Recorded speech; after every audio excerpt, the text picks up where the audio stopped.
So, while we were off, I managed to download a game based on 1980s Britfunk. Unfortunately, it's really tough. I can't get past level 42.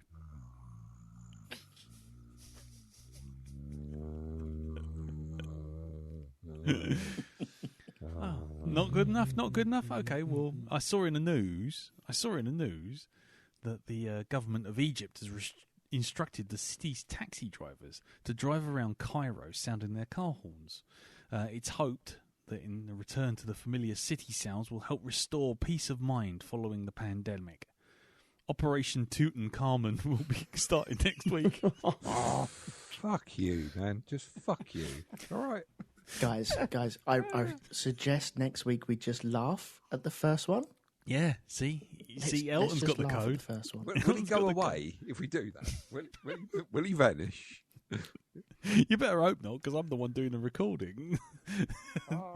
You'll just be sitting there. Sweet release. You'll be sitting there just talking to each other for like 2 hours while I go off play the PlayStation or something. Is this mic on? It'll just be 2 hours of that, won't it? Yeah, it's like, is he there? Is he coming on? You're on mute. You're on mute. You're on mute. Turn it down. Turn it up. I've heard that so many times in the past couple of weeks. You're on mute. Yeah. No. I can see your mouth moving, but you're on mute. Mute. Anyway, hello everyone, and welcome to the Black Dog Podcast, episode 59. I'm Lee. I'm Darren. I'm Jim. And I am Elton. And this week we will be seeing how everyone's fortnight's been, because last week technical issues, which I'll explain later, were causing us grief. We'll have some feedback for last week's for the last episode, which was Saint Maud, which we had a lot to talk about, and we got a few pieces of feedback about it too. So we'll have those, and then after that, we will be entering the music room for Anxiety the movie. Whiplash. We will be reviewing Whiplash, and we'll seeing how everyone found that. But before we do that, before we get going on that, let's find out how everyone's fortnight, I guess, has been. And we'll start with you, Jim, because you weren't even supposed to be here last week, and we just skipped last week anyway. That's right, yeah. Well, it worked out well. So as I watched Whiplash, I thought, I'm glad we skipped a week, because I really want to talk about this one. Oh, nice. Cool. But yeah, anyhow, last week, this time, I'd gone on holiday by mistake. Well, no, on purpose, actually. Nice. Went away for our wedding anniversary, and we booked a couple of nights of glamping.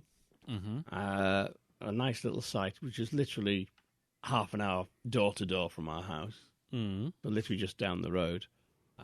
Very cheap, 60 quid a night for all of us, dog included. Nice. And it's not a huge site. It's actually it's like a couple of fishing lakes, and we've got like a little one field for like caravans to park up in. We've got some log cabins you can rent out, and they have, I think, 7 like glamping tents around one of the lakes, all quite evenly spaced out.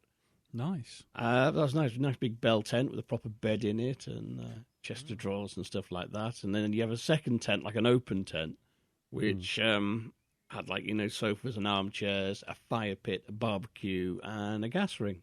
Nice. For all your cooking. So.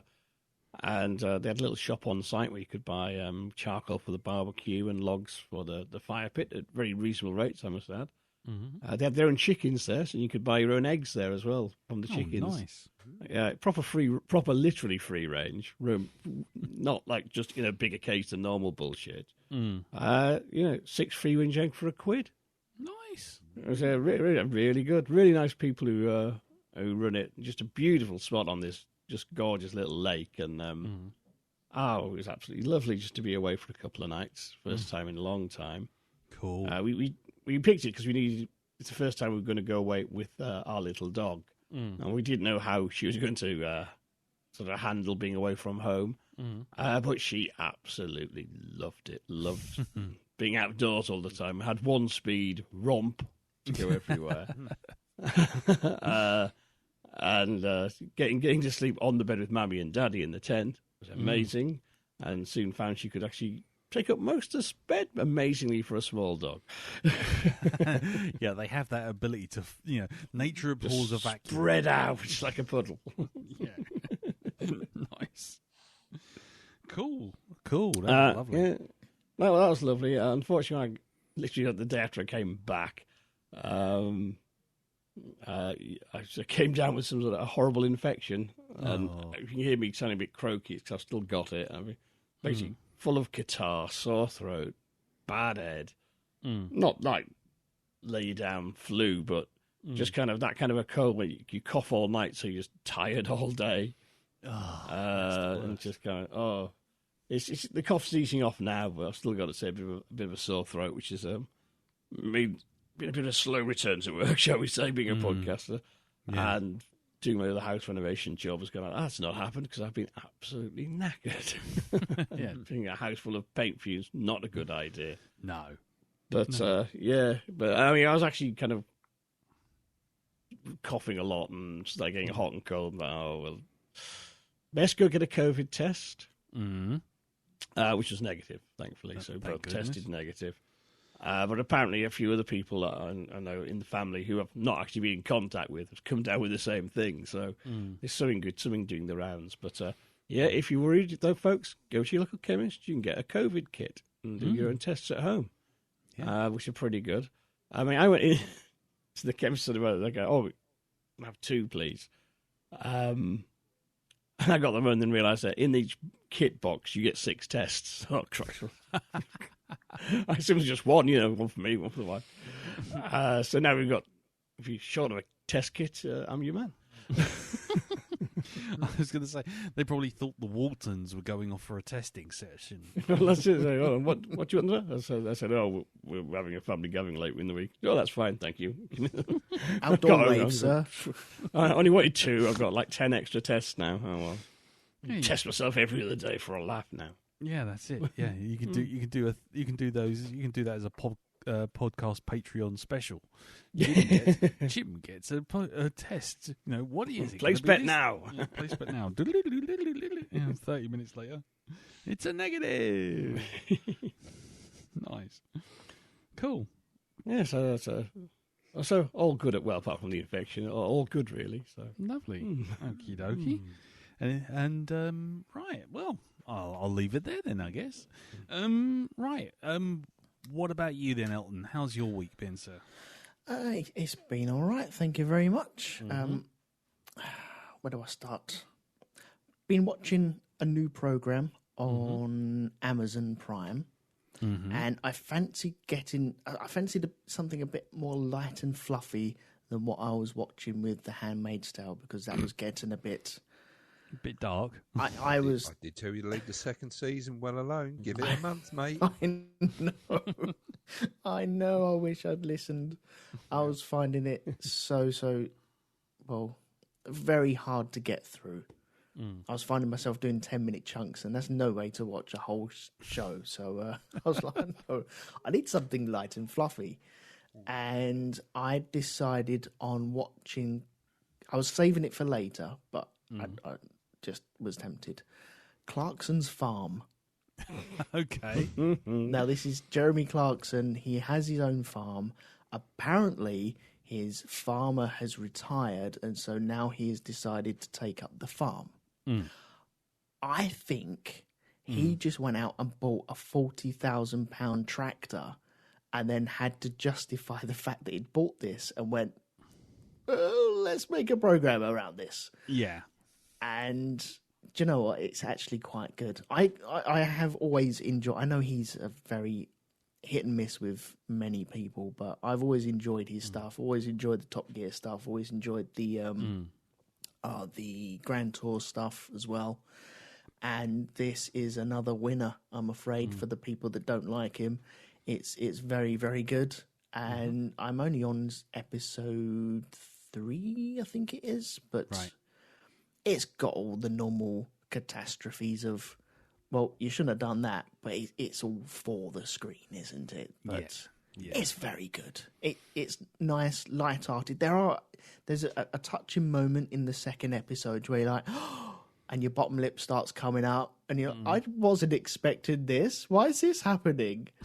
But yeah, it's well worth a watch. So I am only halfway through. How many episodes are there? I'm not even too sure how many episodes there are. But hang on, I've got it in front of me here. There are 3. Why can you fucking number them? Hang on, 1, 2. I've got to count them. 3, 4, 5. Man 6, counts things 7. on podcasts. There's 8. There we go. There's 8 episodes. Well, if they'd numbered them, I would have fucking known straight away, wouldn't I? Can you count to 4? Count to 4. 1, 2, 3, 4. 1, 2, 3, 4. 1, 2, 3. Not my tempo. Yeah. Anyway, sorry. Yeah, I would recommend that. And during work, this was 2 days ago, I had a call out at a shop in Chelmsford, arrived at the normal place at the normal time, and I was like, okay, you have a problem? And they went, yes, this is not working. Please, man with tools, fix this lift. And I was like, okay, fine. And the bloke who I was with wandered off because he couldn't be asked, and so I had to go find him again, get the keys, etc. I went onto the roof, which I've had no problems in before. Opened the door to find myself confronted by seagulls. Okay. And I was like, okay, because these can be violent little bastards. Right. They are like Scud missiles with wings. And I stepped onto the roof, and if Pixar is anything to go by, they all looked at me and went, mine? Mine? And they all did look at me. And I swear one of them did actually say mine, but it was definitely a squawk of, what the fuck are you doing on our roof? Get the fuck off. Right. Which he then, or she then, took flight and started squawking at me and trying to shit on me. I was like, okay, this is not good. So what I'm going to do, I'm going to walk around you guys to get to the room I want to, which is at the far end of this roof. Bearing in mind, there are no guards at the top of this roof. So one flapping bird later, I could be pitched off this roof at any moment. Wasn't that something like The Omen that did something like that? Was it? Harassed. Raven in the road. Yeah. Raven in the road harassing someone off into danger. Right. Well, you're on the rooftop as well, so you could go, this is for you, Damien. Yeah, dump. Oh, God. Cover your eyes, children. Cover your eyes. So I slowly started. Bearing in mind, I've got this big rucksack full of tools as well, and I'm like, edging towards the edge, and got my eyes on these, and then all of a sudden, in the sky, there's about another 6 birds starting to circle. It's like, clever girl, motherfuckers. They let you get far enough in that they've got you surrounded now. Yeah, and then I saw one of them click the lock on the door. It's like, oh, you bastards! No, they started circling and then coming down. I was like, do I go any further? So I took another step further, and then they started dive bombing. I was like, you bastards! So I legged it back into where it was safe in this room, and I poked my head out, and they were proper swooping down and trying to throw shit at me as well. I forget which film it is. It was Birds. No, it wasn't the birds. High anxiety. No. High anxiety. Yeah, When Mel Brooks is trying to escape the birds. that's right. And They're all he shitting on him gets- as he's he running gets- away. Well, he gets into that, what is it, that little, what he thinks is a safe hut, and he sits there, all of a sudden the shit starts dropping on him again, and he realises it's an open-air hut, and they've got their asses on the inside. All over the air, all over the all over the air, sunroof, isn't it? That's right, yeah. So, Well, do you remember that shot in Indiana Jones and the Last Crusade when the Messerschmitt spins around and it kind of goes face on towards you? These birds were doing that with me. It was they were gliding round and then and bombing me and trying to throw shit at me as well. So I popped my head out, and they kept doing this, like, you motherfuckers. You didn't do a Sean Connery then, did you? Then I remembered my Charlemagne. Get your umbrella out. Running along the beach going, caw, caw, caw. No, I wish I had an umbrella. It would have done well. But no, I sought refuge in this little roof hut type thing and watched them flying around, and then it all went quiet. And so I stepped out, and all their heads turned at me. I was like, oh, for fuck's sake. So they all took off and started spinning around and dive bombing me and shitting all over the place. Have you only just got home from this? Is that what you've been stuck in there for? You had to wait for nesting period to be over. I've been there since June. I'm still there, Darren. I'm podcast. I'm using my phone to podcast live from inside the shit hut. That's Yeah, what I'm trying to say is try and get a fireman's ladder, because I need to get down from this roof right now. If someone could call the emergency services, I haven't had a drink of liquid since I can't remember when. What's water? Nice. Any food? A boot sandwich? So I tried this a couple of times, and every time I stepped out, they jumped up in the air and started. I keep saying swimming, but they're not swimming. They're flying around and circling and dive bombing and shitting all over the place. And so I left it. I left it 10 minutes. I closed the door, locked it behind me, and you could hear them in the air. And then all of a sudden, it did calm down. And so I took my tools off, put them down, opened the door quietly, opened it up. No birds. Brilliant. Stepped out. There he is again. We got you now. Locking the door. Stepped out onto the roof. No birds. Looked up above me on the roof where I'd just climbed out of. No birds. Brilliant. On the air conditioners where there were perched before. No birds. Brilliant. I am safe. So I got my tools on my back, walked out, started walking towards the room that I needed to go to, got round the corner, and what stood on top of the roof of the door that I need to go through next time? The alien queen. Yeah. Two of the biggest seagulls I've seen. and they're just perched there. They're just checking out the view. They're like, just talking to each other, doing the old vulture thing from Jungle Book. What do you want to do? I don't know. What do you want to do? Shall we eat him? Shit on his head. And then they caught a glimpse of me.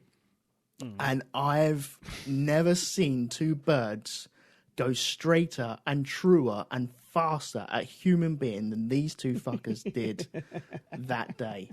Jesus. I could see my own reflection in their eyes. That's how close they got. I swear, one of them took a little bit of my soul with it.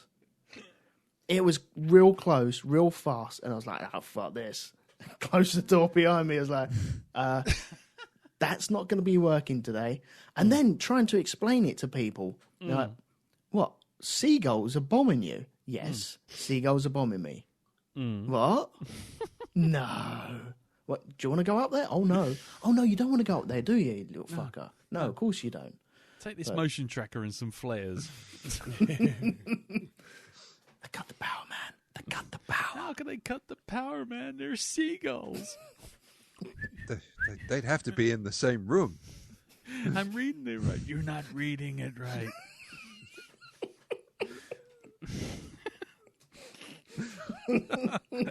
Wow. Well. So, yeah, don't go to the quadrant in Chelmsford because that lift is off. Game over, man. Game over. 17 days. We ain't gonna last 17 hours against those things, man. They mostly come out during the day. Mostly. Throw Greg's pasty in there. Just you have to. Yeah, you could do it like that. It could be like aliens, but instead of flares, you have sausage rolls. Yeah, Insta sausage rolls. So I'm the handsome, am I? in this. They like live meat, mate. I'll tell you that now. Yeah. This is the thing. The Ginster sausage rolls ain't going to do nothing. Yeah, you don't know the seagull, man. You go out there with a bunch of sausages. You watch what happens. Apart from being murdered before you even got the chance to throw them, you'd be all right. My heart will be on that roof, just beating in front of my eyes slowly to a stop. When one huge seagull going Kalima, Kalima. If the company sends you back there with an executive called Burke, be careful. Yeah. That's all I'm saying. and 10 colonial lift engineers. We're going back to destroy, not to bring back. You have my word. Is this another bug hunt? When he said alien, she thought he meant illegal alien. Yeah. When he said "Get away from her, you bitch!" when you said bird, I thought you meant page 3 bird and signed up. Fuck you, man. Oh, dear. Well, that every was paycheck a fortune. every formation a parade. I love the call. Jesus, this floor is freezing. Oh God, no! Don't start me on fucking aliens, Christ. Anyway, so yeah, I don't think any story we're going to come up with for the rest of this evening is going to beat you being chased around a room by a bunch of seagulls. Yep, I'm afraid not. So You've sorry done about it. that. We've peaked. Good night, everyone. Good night. Thank you very much for coming. Oh right, okay. So after that experience, is there anything else? Anything else? I mean, you've peaked, but give it a try. I have peaked. Yes. It was nice to watch the football before recording tonight. So thank you very much for letting us do that. That's okay. That's good. And did we win? We did win, but I didn't feel overwhelming joy. It was more relief. I got a bit emotional about it, but it wasn't, yeah, get in there, wankers, fuck you, you can't. Yeah.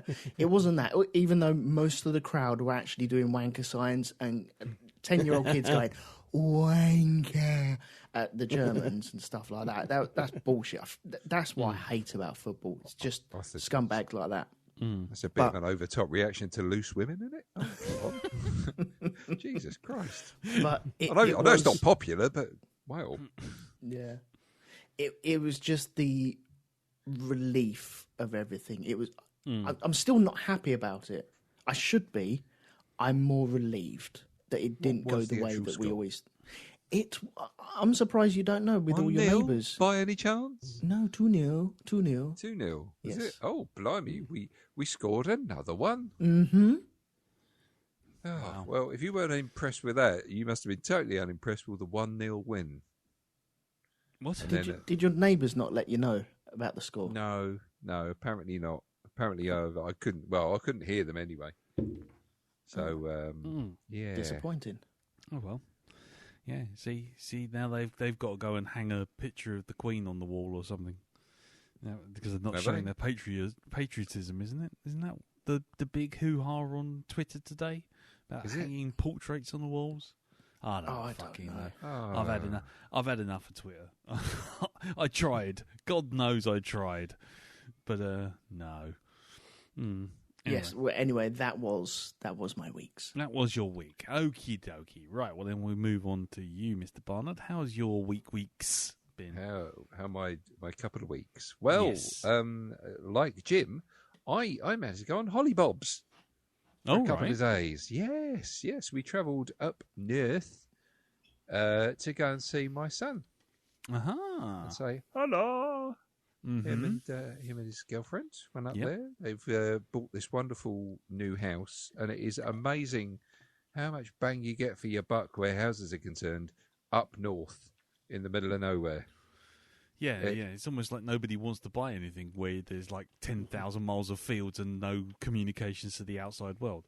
Exactly. But it's beautiful up there. It really is. It's like, they up there, they get, for well, let's go by example here. For 160 grand down here, you'll get a flat with 1 bedroom, right? If you're lucky. Okay? If you're lucky. I thought it was just a chip tray and a fridge these days. I think so, yeah. I was going to say, if we watched Indiana Jones and the Kingdom of the Crystal Skull and he had that fridge and he was in London, he wouldn't be able to afford closing the door. I think you get a skirting board, at least. You get a skirting board. But up there, you get like 3 bedrooms and a sort of a house that could be on MTV Cribs. You know, it's that big. Nice. They've got a massive garden and everything. Absolutely fantastic there. So, you know, it was really nice to see them. Although I will say this to people, because we stayed in a hotel where up there when I stayed in a Premier Inn. Now, of course, with Premier Inn, you have to order breakfast separately, right? You say whether you want it or not. Okay, you pay extra for it. And if anybody is going away and they're staying at a Premier Inn, they've got one of these, or they're thinking of booking a breakfast, make sure you book it for 2 hours before you actually need to eat anything. Why is that? Okay.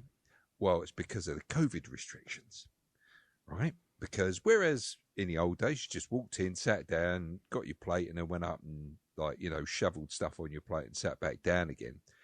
You've now got to be led to the table. They've got to take various details from you as well, just in case there's a COVID outbreak. And it just takes ages. And then they've got very little in the way of staff. It was the beef eater next door we were actually going for breakfast for, and it just took ages. So if you're doing it, just give yourself plenty of bloody time. Okay? So, yeah. But as I say, good weekend, good food. I got to make a pizza as well. Actually, do the dough for it and everything like that. They had this all organised, ready to go for us all. So we all made our own pizzas. It was like, hipster extreme. It was one of those deconstructed pizzas. In fact, he said, out there is the combine harvester, and there's the cornfield over there. Okay, or should I say the wheat field. If you just want to go and do that, we'll put it in the mill, get the flour, bring it in, and then make your own base. It's hardly Bear Grylls, though, is it? I mean, Bear Grylls, sort of bring down the pizza with your own teeth kind of thing, is it? Well, I did, actually. We'll walk around in the field. From your own teeth from the crew in the support van, fucking lying cunts. No one's called Bear Grylls. Come on. He's called Bear Grylls because he's got his own line of cookware that he sells there. Who wants to grill a bear? Nice. But yeah, so that was a really nice weekend. And also, I have been playing one of the most recent, AAA games, I think you call it. I started playing Borderlands 3. Oh dear. Okay. No, not oh dear. No, not oh dear. Really? Yeah. I'll tell you what. Just like Borderlands 2, the DLC that comes with this is well worth the money. Okay, because what they've done is they've split the story stuff, the story DLC, and the sort of like the fluffy aesthetic stuff into 2 separate season passes, right? So you can get if you just want all the story stuff, not a problem. You just buy 1 season pass and you get the 4 major pieces of story DLC. I've been playing this now for just over a week. Started 1 piece of DLC a couple of days ago, and it's taken me a few days just to get through that piece of DLC, not including the rest of the game. Wow. Okay. So well worth it. It's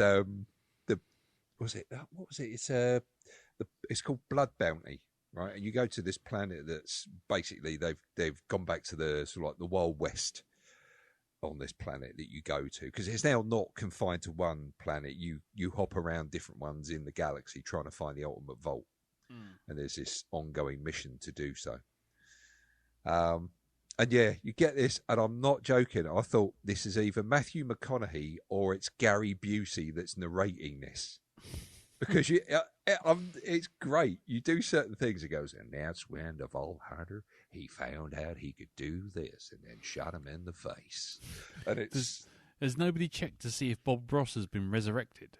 it could. Well, it wasn't him. I was hoping it would be Gary Busey that was doing it, because it sounded so much like him. You could hear the whistling through the teeth that Gary Busey's got these days. When he said quinoa, when he said quinoa, it's like, that's Gary Busey. That's Gary. It's got to be, but it wasn't. It's another actor who sounds incredibly like him. But yeah, a big game, lots to do in it. So yeah, very very satisfying in places. Nice. And for every one annoyance, you've got about 3 or 4 other things in it that just make you go, okay, I'll let you off. So yeah, I'm powering through that at the moment. So yeah, really good game. I think Argos have got it cheap for about. I think got it on for about a tenner at the moment. So you know, if you want to give it a try, cool. There you go. Probably come out cheap everywhere else soon. Anyway, give it a couple of weeks and probably be down to a tenner. Going from that, we have a disappointment of a game that I played. That I've been waiting for to come out. Right, so you could imagine, right, that if an actual licensed Dungeons and Dragons game made by the Wizards of the West Coast, who produce Dungeons and Dragons games, right? Okay, you'd expect that to actually be a proper role playing game, wouldn't you? You'd expect it to be, you know, actually pretty good. Yeah, fuck that. Okay, go on. There are certain criteria you have to fill to make something an RPG. Right? Now, there's this game that's come out recently. It's only just sort of like hit this week. It's called Dark Alliance. Dungeons and Dragons Dark Alliance. Quite a big title. Yeah, it's basically Dungeons and Dragons Street Fighter. That's what I'll call it anyway. Because if you want to, you know how in most RPGs you can actually progress your character on the fly, right? You can change certain things. No, you can't do that. You've got to leave the current mission you're on and go back to your base to be able to change your socks. I'm not fucking kidding when I say that either. Right? You want to change any armor, anything like this, you've got to fuck off back to a tent. Right. So there's none of that. I didn't get far enough into it to find out whether you actually do level up, but I don't think you do. You're stuck with whatever character they give you. And I know one of them's a famous D&D character. I got, was it Drizzt, the Dark Elf? Yeah. Yeah, he's in it, right? So I saw that, I thought, yes, I'll play him. That's good. Yeah, can't do anything with his stats or anything. You just get him and it says, you need to go and twat this thing over here. Okay, I'll twat it. Oh, there we go. You've done the level. Now let's move on to the next thing. It's just, I played it for about 10 minutes and I'll tell you what, it took longer to uninstall it than I did actually playing it.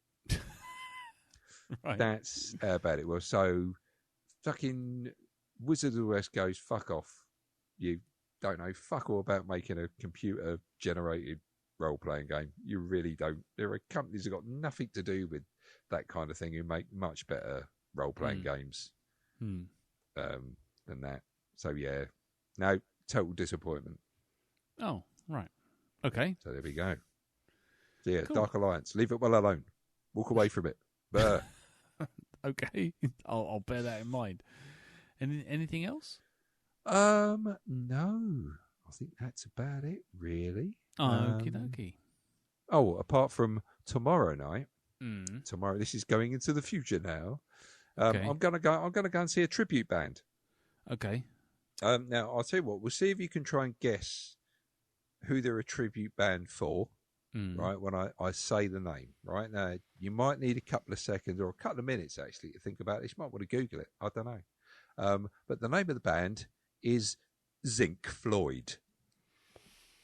Hawkwind. You got it. Actually, no, it's Girls Aloud. It's Girls Aloud. Nice. Goals allowed for Elton. Girls Yeah. Aloud, yeah. Yeah.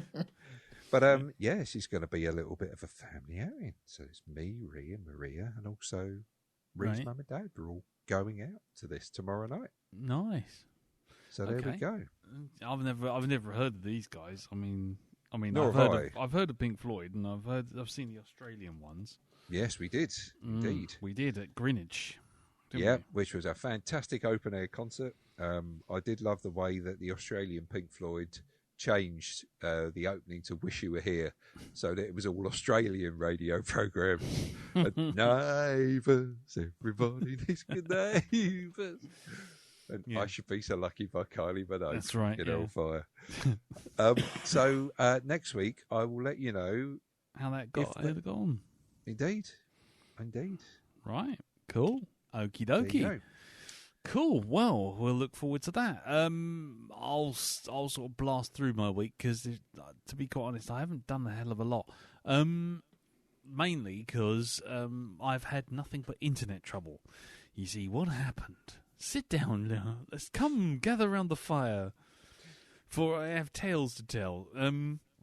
Around not last Tuesday, the Tuesday before we started recording, we had I was sort of warning everyone that we might have a bit of trouble because every time a phone rings, my internet goes off.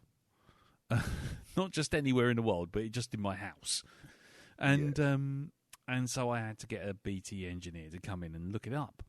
Anyway, the guy comes in, looks it all up, checks it all out, says, "Oh, your sockets aren't wired up properly." And it's like, well, join the long list of things that weren't done properly in this house, because it wasn't just me being shit. There was a guy before us who actually had decided that the only way to power a fridge, a dishwasher, an oven was off of a 4-gain extension cable plugged into a socket on a wall. Beautiful. So, beautiful. But not only that, but he had to have a 4-gain plugged into a 4-gain. So it was like a sort of an extension lead plugged into an extension lead, plugged into an oven, plugged into a fridge, plugged into a dishwasher.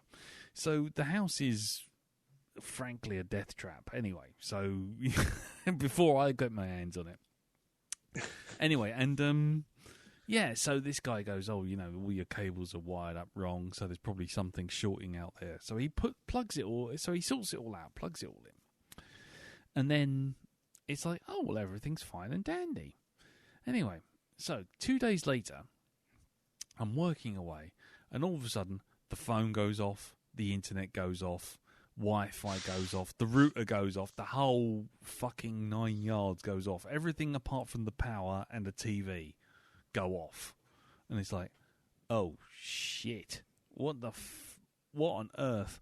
And that's when we had to cancel last week.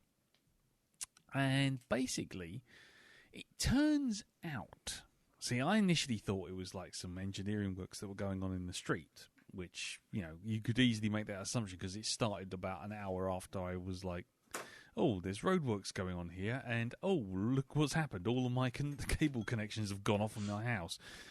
And actually, we had to wait for 5 days for an engineer to turn up.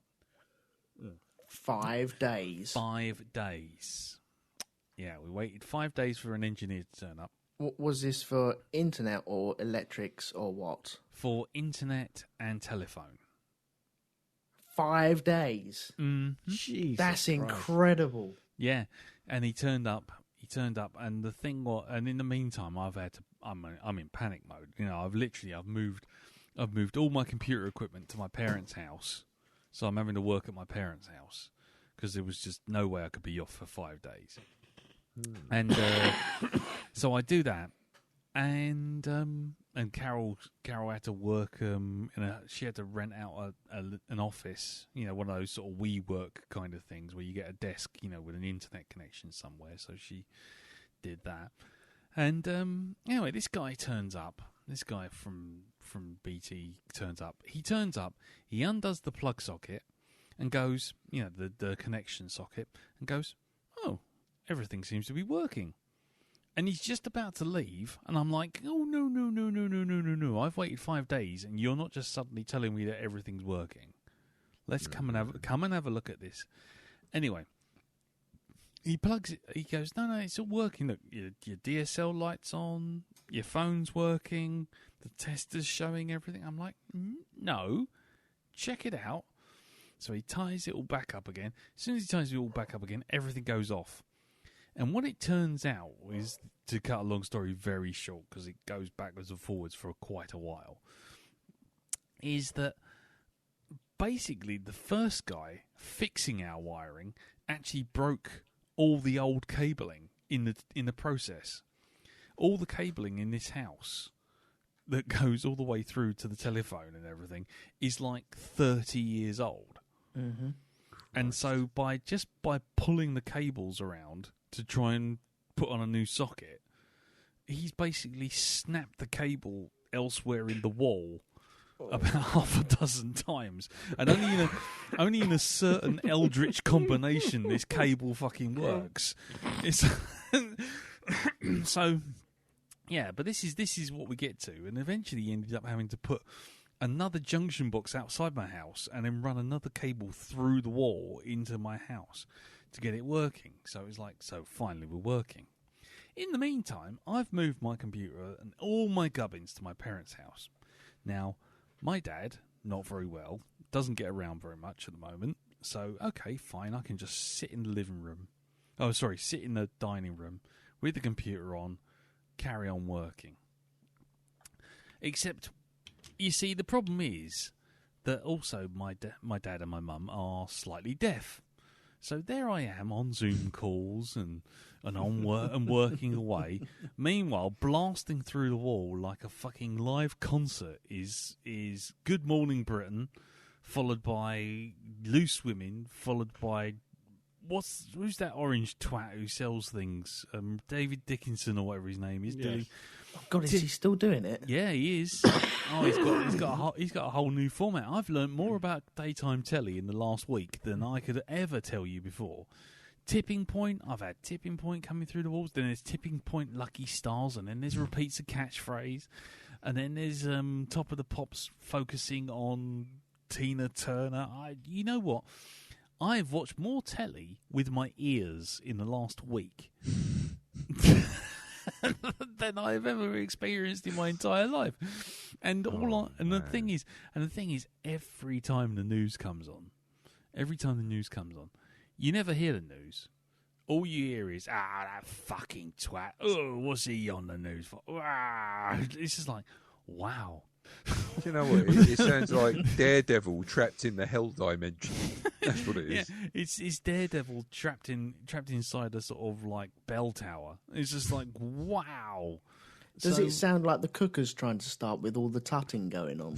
Oh yeah, yeah.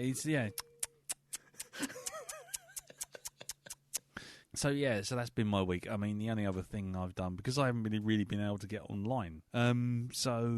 Yeah, I mean, the only thing I managed to watch once the internet came back was Loki. Catch up with some of that, which I'm still enjoying, even though last episode felt like it was not so much treading water as completely bobbing up and down, just holding onto a life raft and just waiting for the last two episodes to happen. But yeah, it's all right. It's okay.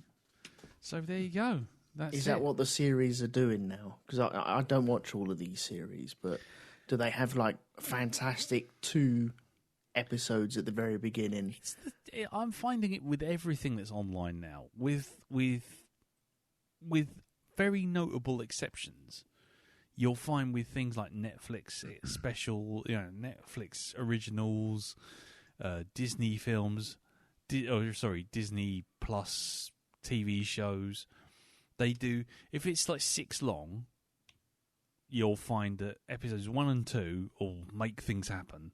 Episodes 3 and 4 will just be and ah, and then maybe we'll have a character moment, which could be done in a single scene, but lasts about 87 minutes. And then you get to the last 2, and then it's like, let's have a punch up, hooray! And that tends to be the format for everything. But yeah, I mean, it's okay. It is what it is. So, anyway, that's that for our week. Let's get on with some feedback. As I said, last episode, we had watched Saint Maud, which I think is safe to say was an interesting film. to say the least. So, we did do a review, and we got some feedback. The first bit of feedback was from Peter Organ, who does the Borg cast, and he wrote, because I said that I didn't think he would watch this film on the cast. He said, "Oh, you know me too well, Lee. I was pretty sure that this movie was going to be way too grim for my liking before listening to you guys talk about it, and I'm doubly sure now." Yes, okay, well, that's a public service we give to you. Though I will say, if you haven't seen the film, probably a good idea to at least check it out. Don't just rely on our review, because it is an interesting film. Next thing we got was from Jack Woodgate, who, I've got to remember half the conversations we had now with some of this stuff. But Jack said, "I think there was something telling in Amanda's birthday party scene. Prior to that, we and Maud had only seen Amanda on her own in a big house, with only that male friend, whom Amanda had obvious contempt for, and Carol, who we assume was there because we are seeing her through Maud's eyes as a gold digger and a prostitute. However, suddenly we find that Amanda has a vast circle of friends, perhaps fair weather, and she is not as alone or as lonely as we and Maud first thought, and therefore not as an easy target for Maud. Earlier in the film, Maud is charitable to the stuttering homeless guy, but also dismisses the town as a dump, and there could be something predatory about how she targets the weak and vulnerable. Because this was one of the things we were trying to work out about how why Maud latches onto Amanda, and it was just that, sort of, and then turns quite abruptly. But it's as if she finds her prey and then tries to kill off anyone else trying to help out at all. Well, I don't know, targeting and prey. You do know how nursing works, temp nursing. Yeah. You know what I mean? Yeah. No, I think I can't remember the entire conversation we had on the cast because, like I say, it's been a fortnight now. But I do think one of the things we were all talking about was the fact that 1 minute she sees Amanda as a patient, then it becomes more than that. And then after that, it becomes more of a kind of, I have to save her sort of thing. And it became not predatory, because I don't think that's the right word, but it did become something a bit more intense.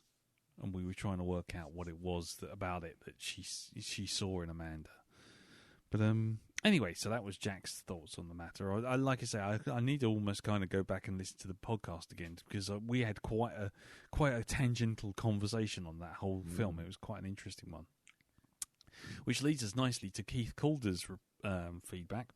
And he wrote to say, "Great discussion, guys. Everyone on the cast contributed a lot to understanding the subtler messages going on in the film, even if I can't remember them right now." Thanks, Keith. About the only extra tinfoil hat theory I can put forward is that the water in the second to last scene may have actually been the other liquid. But that's small potatoes, and looking forward to you guys discussing Whiplash. The second to last glass of water, that was the Oh, so he's saying that she ingested the one she sort of excuse me. Yeah. Baptized with, was that the peroxide? Yes. Yes, that would make sense, actually. Yeah. Yeah, that's not a tinfoil hat at all. That's been given the Jim thumbs up seal of approval. I kind of agree as well. Yeah, cool. Anyway, thank you, Keith. Thank you, Jack, and thank you, Peter.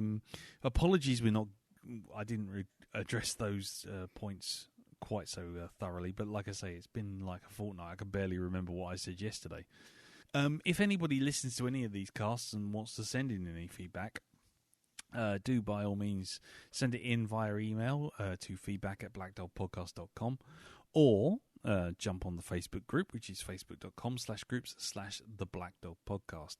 Right, so moving on. Now it's time to get out your drum kit, and just remember, are you dragging or are you rushing? Roll the jingle.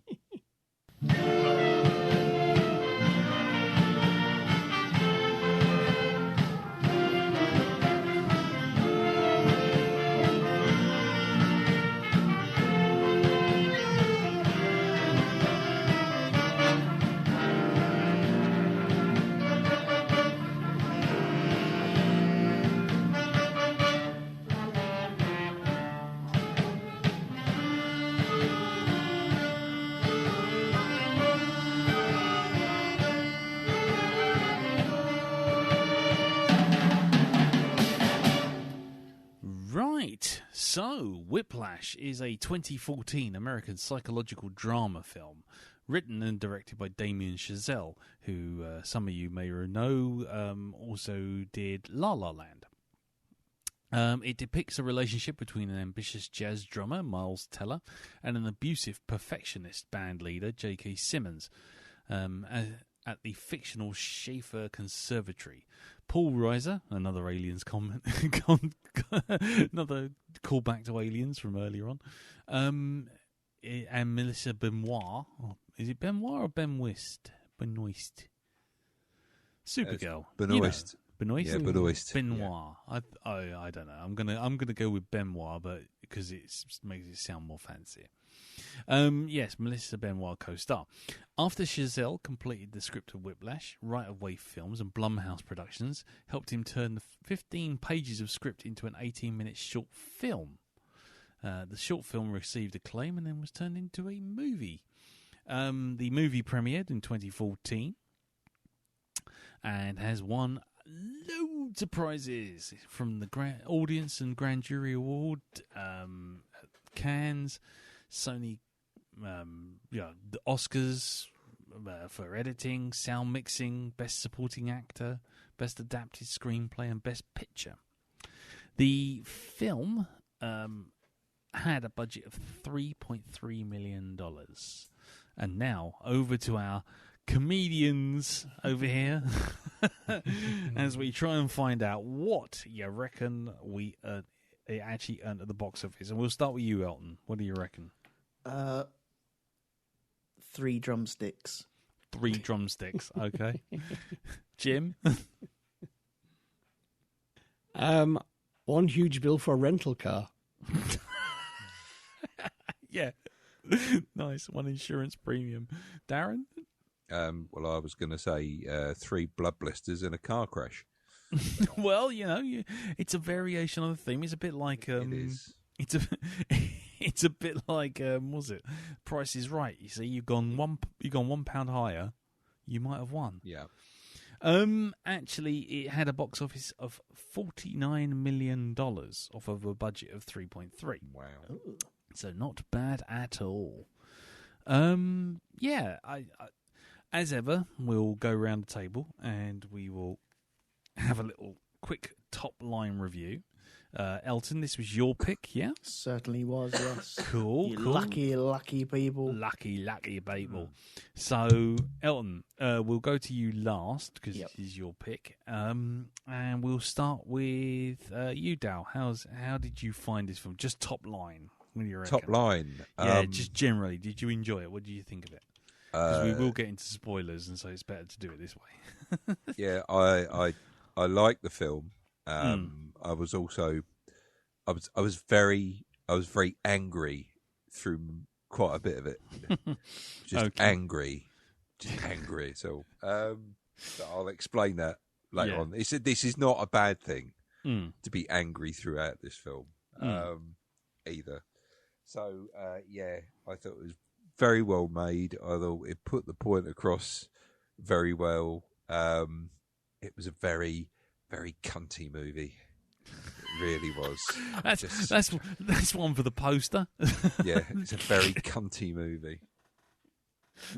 There's an awful lot of them in this film. Yep.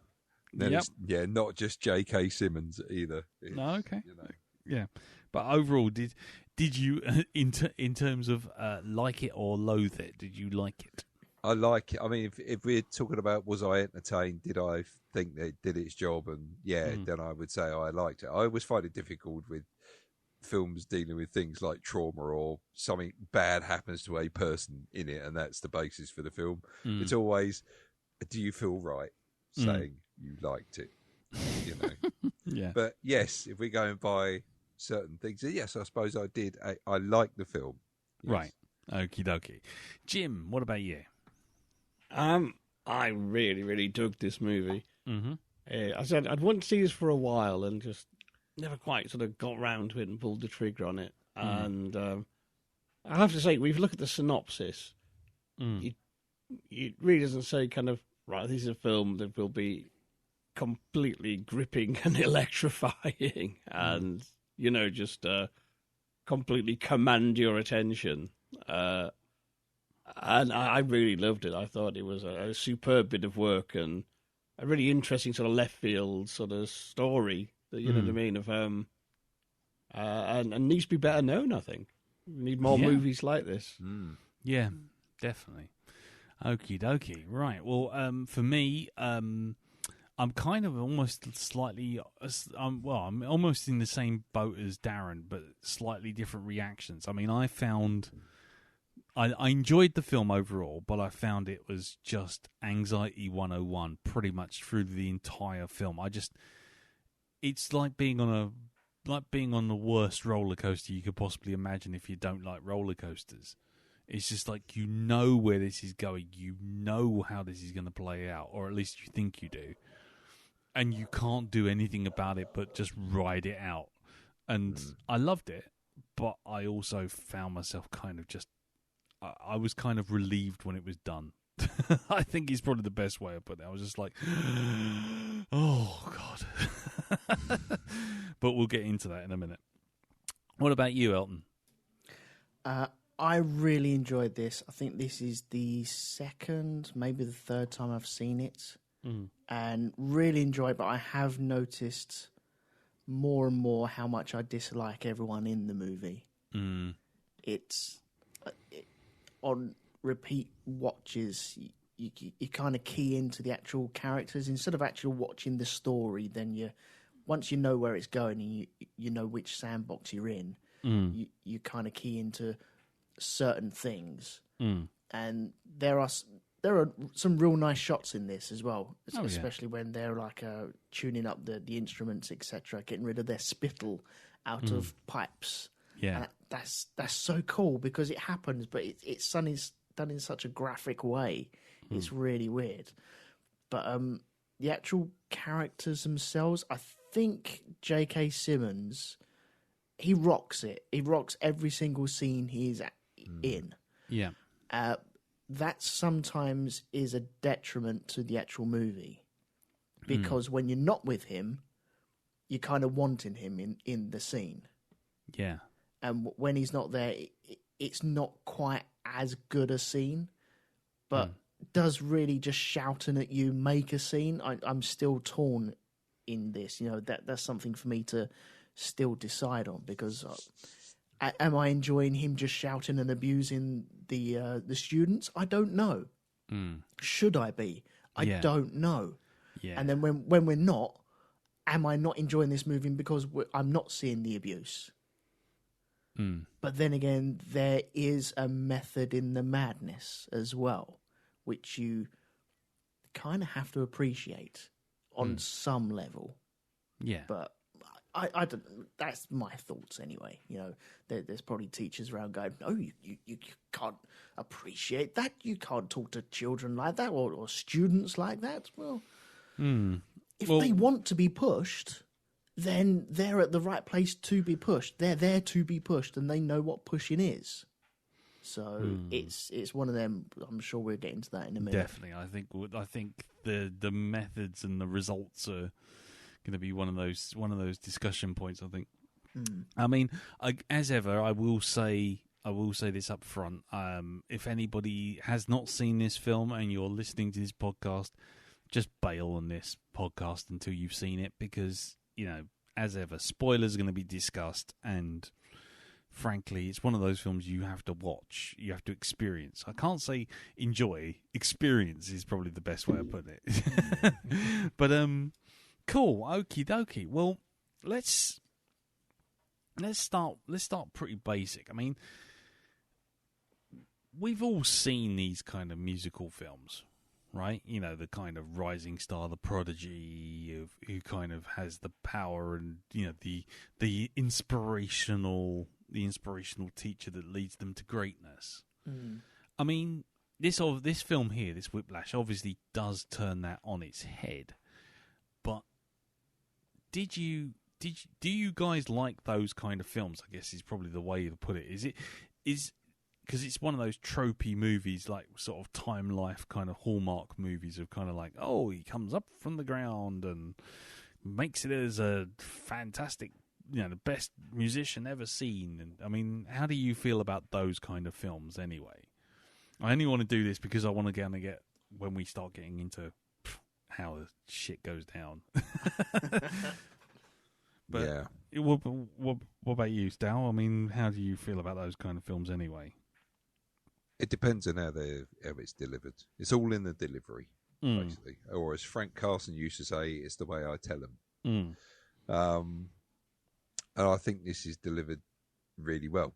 I can forgive it for that because you get a sense of proper, how can I say it? It's cathartic when he basically takes away from J.K. Simmons' character the thing that he, that he loves the most, which is control. In the end, it's like, no, I'm taking your band from you. You're part of the band there, and I'm conducting you. And that's how it ends up. It's that whole thing of, you were the master, now I am the master. Well, he says himself, any fool can stand at the front and wave their arms. Yeah. But in a band, it's the drummer who keeps time. Exactly, yeah. Well, he even says to him, doesn't he? He goes, I'll lead you in, or I'll cue you in. He says that to the actual, to Simmons' character. Okay, well, before we get to the end, because I mean, there's a lot to be. I think there's a lot in that ending that I had not issues with, but I feel is probably worth discussing.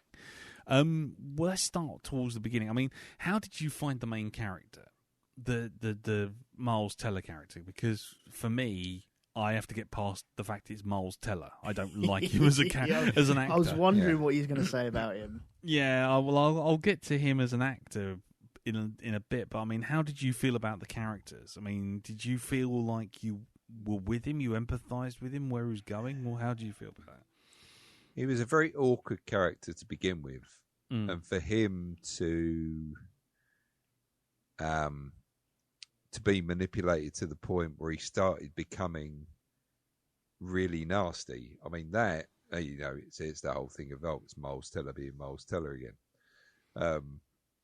This is the thing you've got a problem with. That he seems to not be able to do a movie without, at least kind of swerving into the territory of complete twat. In any even the fucking Divergent series, he's a twat in that as well. I've never seen him.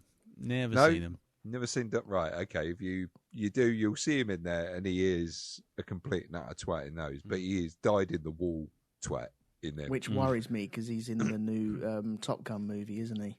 Yeah. Oh, he'll be what's his name's character? Like Iceman again. He'll be Goose, I reckon. Yeah, or whatever. Which one was it that was played by Cardboard Cutout number 4?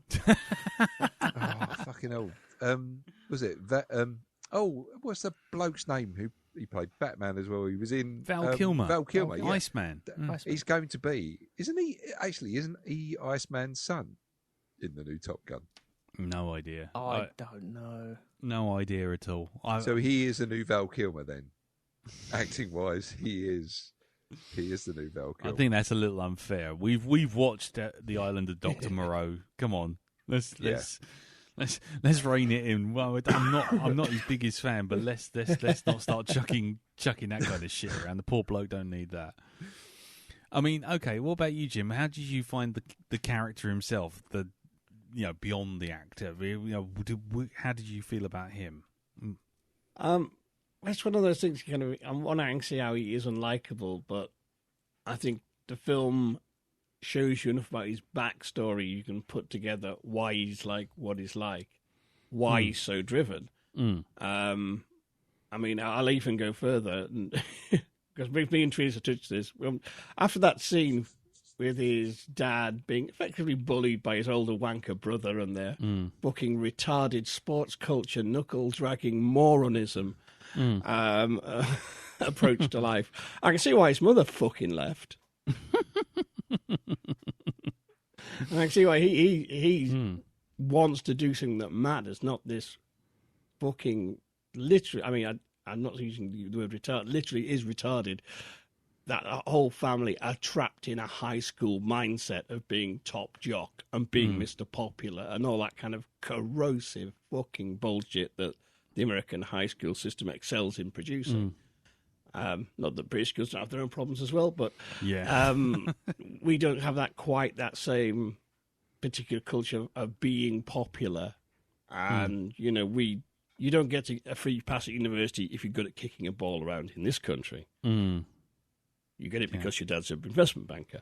But that's a different thing entirely. But you know what I mean? While he's unlikable, I can understand why he's so driven and why he wants...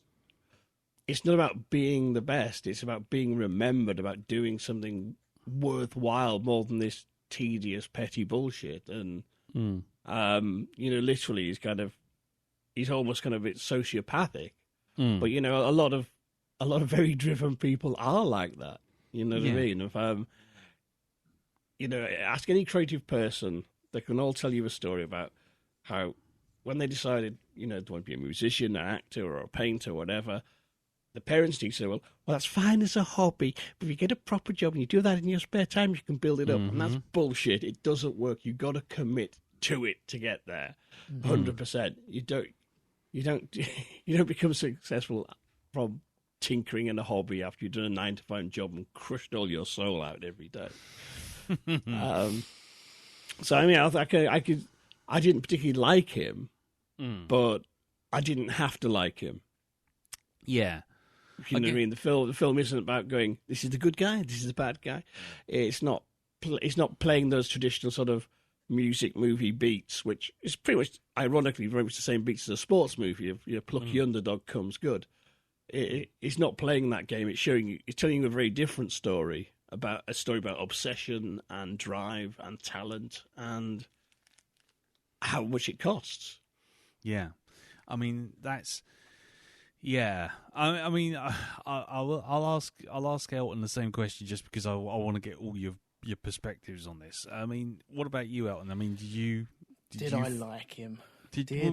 Yeah. Well, no, I didn't like him at all. But that's not the point, is it? No, it's really not the point.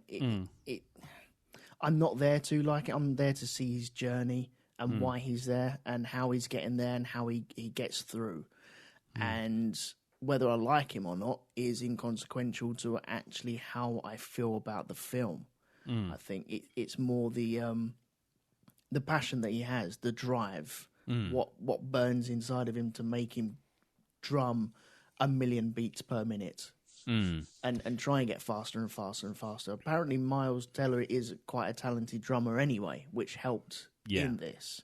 Yeah. So there is a drive, as you say, Jim, about trying to be talented, trying to become an artist and stuff like that. You really have to put it out there, and if you're not allowed to put it out there, then it's not going to happen. Or if you haven't got the support to put it out there, it's not going to happen. It seems like he has the support because he's been given this tuition. He's allowed to go to this place to learn all the drumming and get better and better and better. He's there to push himself. But whether I like him or not, I think he's very... I don't know, man. He's got something that I quite admire with the actual drive itself and the way that he shuts everything else out. He realizes, or he thinks he realizes, if I need to shut everything else out and the girlfriend has got to go because I need to concentrate on the drums, and what I'm going to be doing is going to make you annoyed at me, and I haven't got time for that, so I need to do the drums.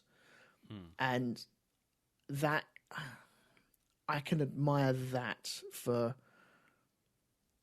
just removing that distraction. Not being a wanker about it, but just removing the distraction. That is part of the dedication of, I have a goal, I know where I want to be, I know where I want to go, this is how I get there. Once I'm there, then I'm going to have fun. I guess, but he's not there yet. I guess from that perspective, I mean, the thing you see is, or at least you would, I can't say admire, but at least you can focus on is the honesty of the character. Yeah. He's fairly cold with the way he treats Melissa Benoit's character. I'm going to keep calling her Melissa Benoit. I'm going to find out what her name is in the character in the show. It's utter shit the way that he treats her. Yeah, it really is. Yeah, but how old is he supposed to be? Like 19, 20? Something like that. Yeah, that's what 19, 20-year-olds do, isn't it? I don't know. They have girlfriends. They dump girlfriends. They have boyfriends. They dump boyfriends. That's the cycle that they go through. You have to have these ups and downs. Yeah. And he clearly has a goal in to be the best jazz drummer or whatever it is that he can be. And he wants to be the best. And sometimes you have to make the sacrifices and people get hurt along the way.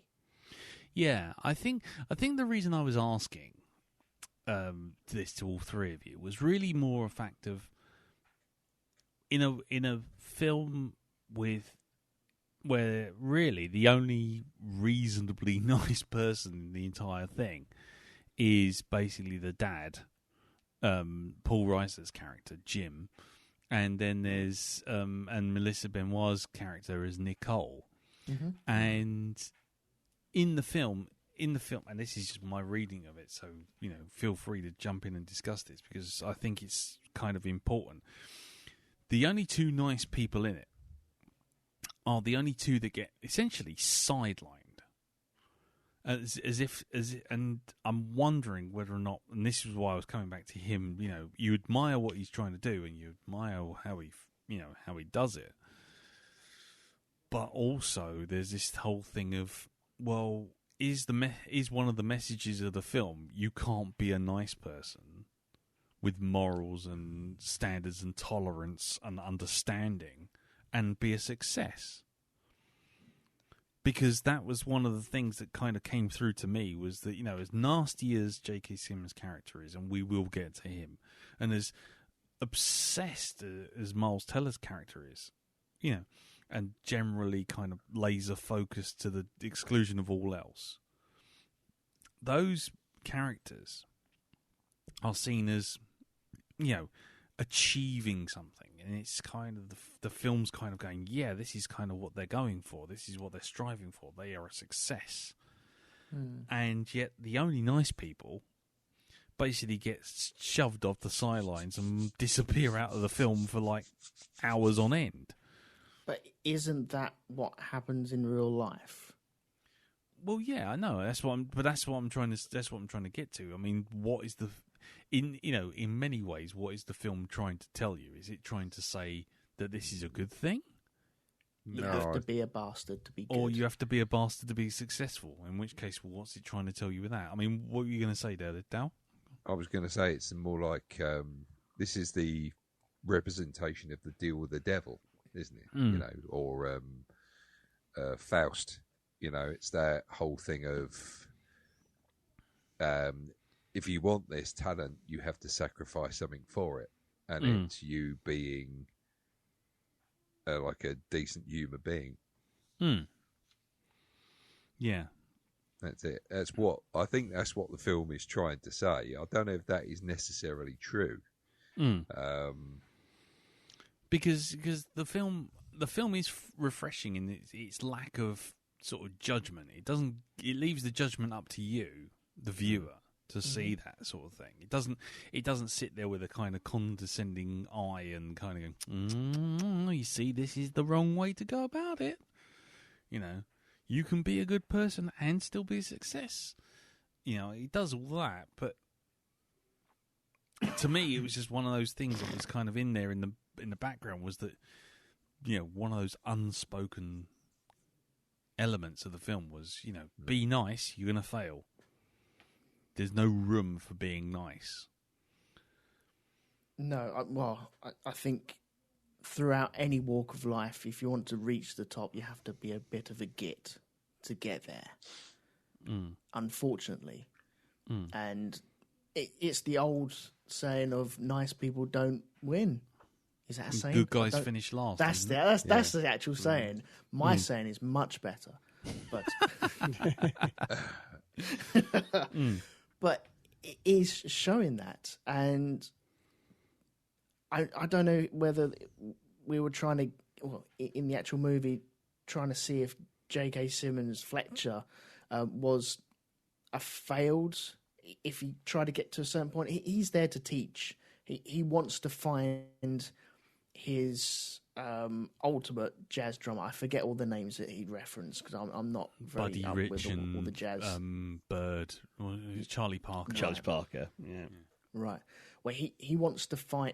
That's what his accomplishment would be. If he could find someone like that and put them out into the wild, and for everyone else to know, and then he could have the satisfaction and the ready brek glow of, I found that person, I trained that person, I got that person onto that step, and then he took it with him.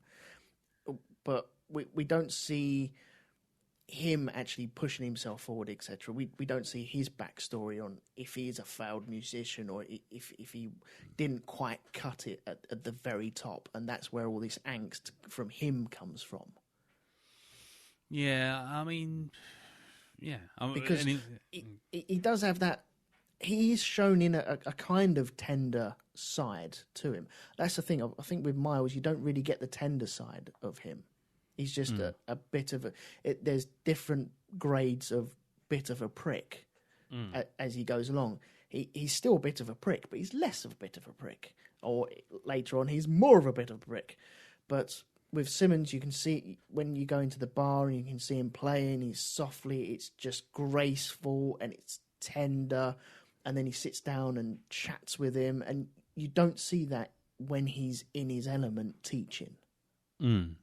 So you do get a kind of flip side to him. Whereas Andrew, I didn't really see that.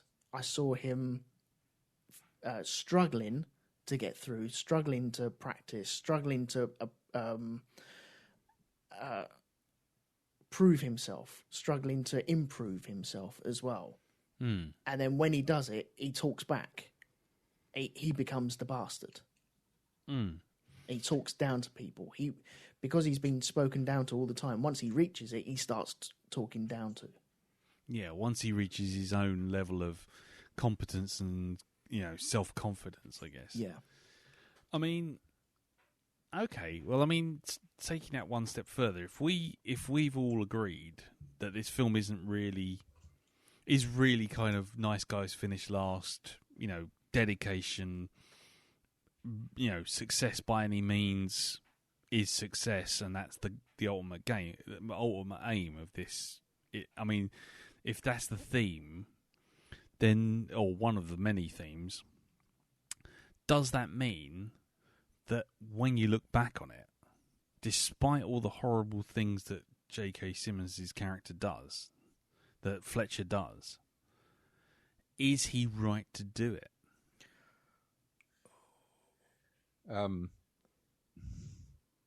Because you know what?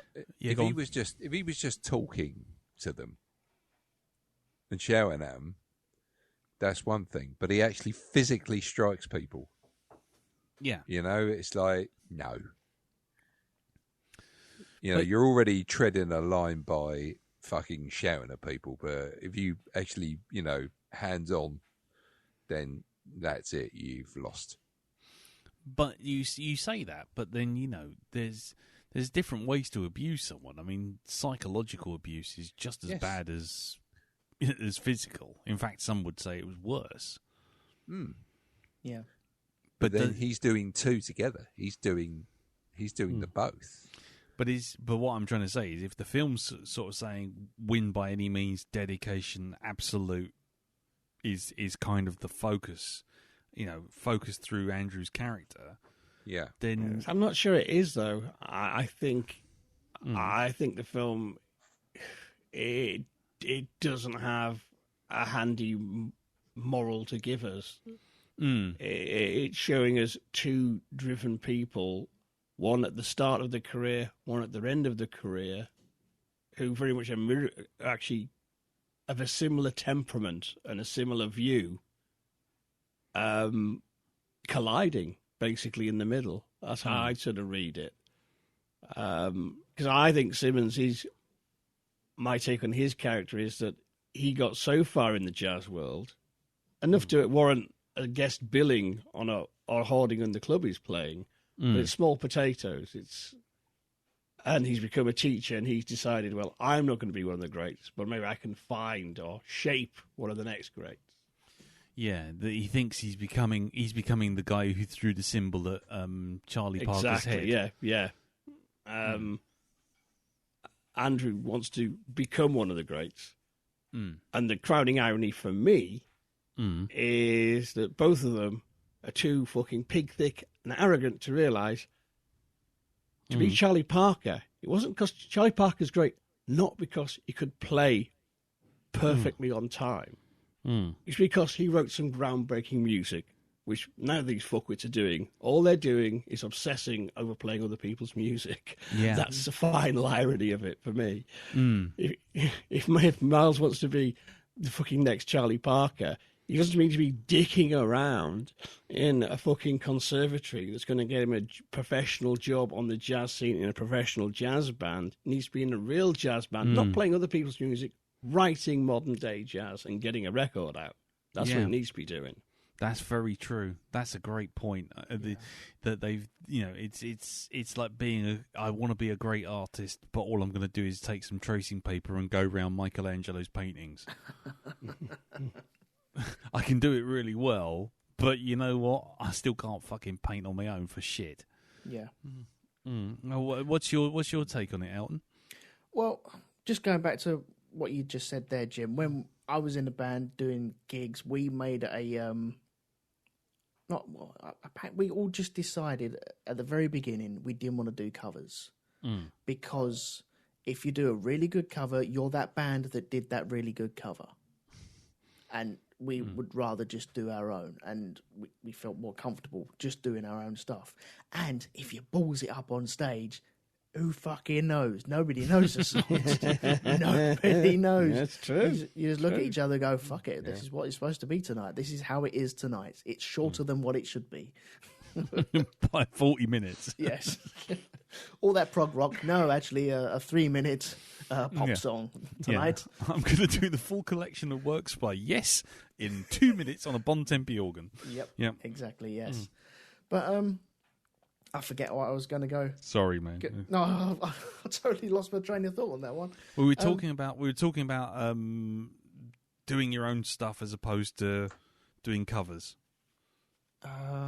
Were we? I forgot. No, I've totally lost where I was. Sorry.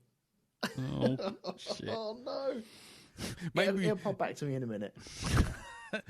Well, okay. The irony was being that they both want to be the greatest drummer or conductor or whatever, and actually what they were doing was they were just using their powers to skills to just recreate what someone's already done. Yeah. Well, Darren, you mentioned earlier on about Simmons and the abuse that he was giving. As he was doing the abuse, I saw more of like the mental abuse, the shouting, the screaming. The actual slapping of the face, do you know what? Honestly, didn't really register to me. And I don't know why until you said the actual, as soon as you go hands-on, that's a no-no. I don't know why that didn't register to me. I mean, don't get me wrong, the mental abuse as well.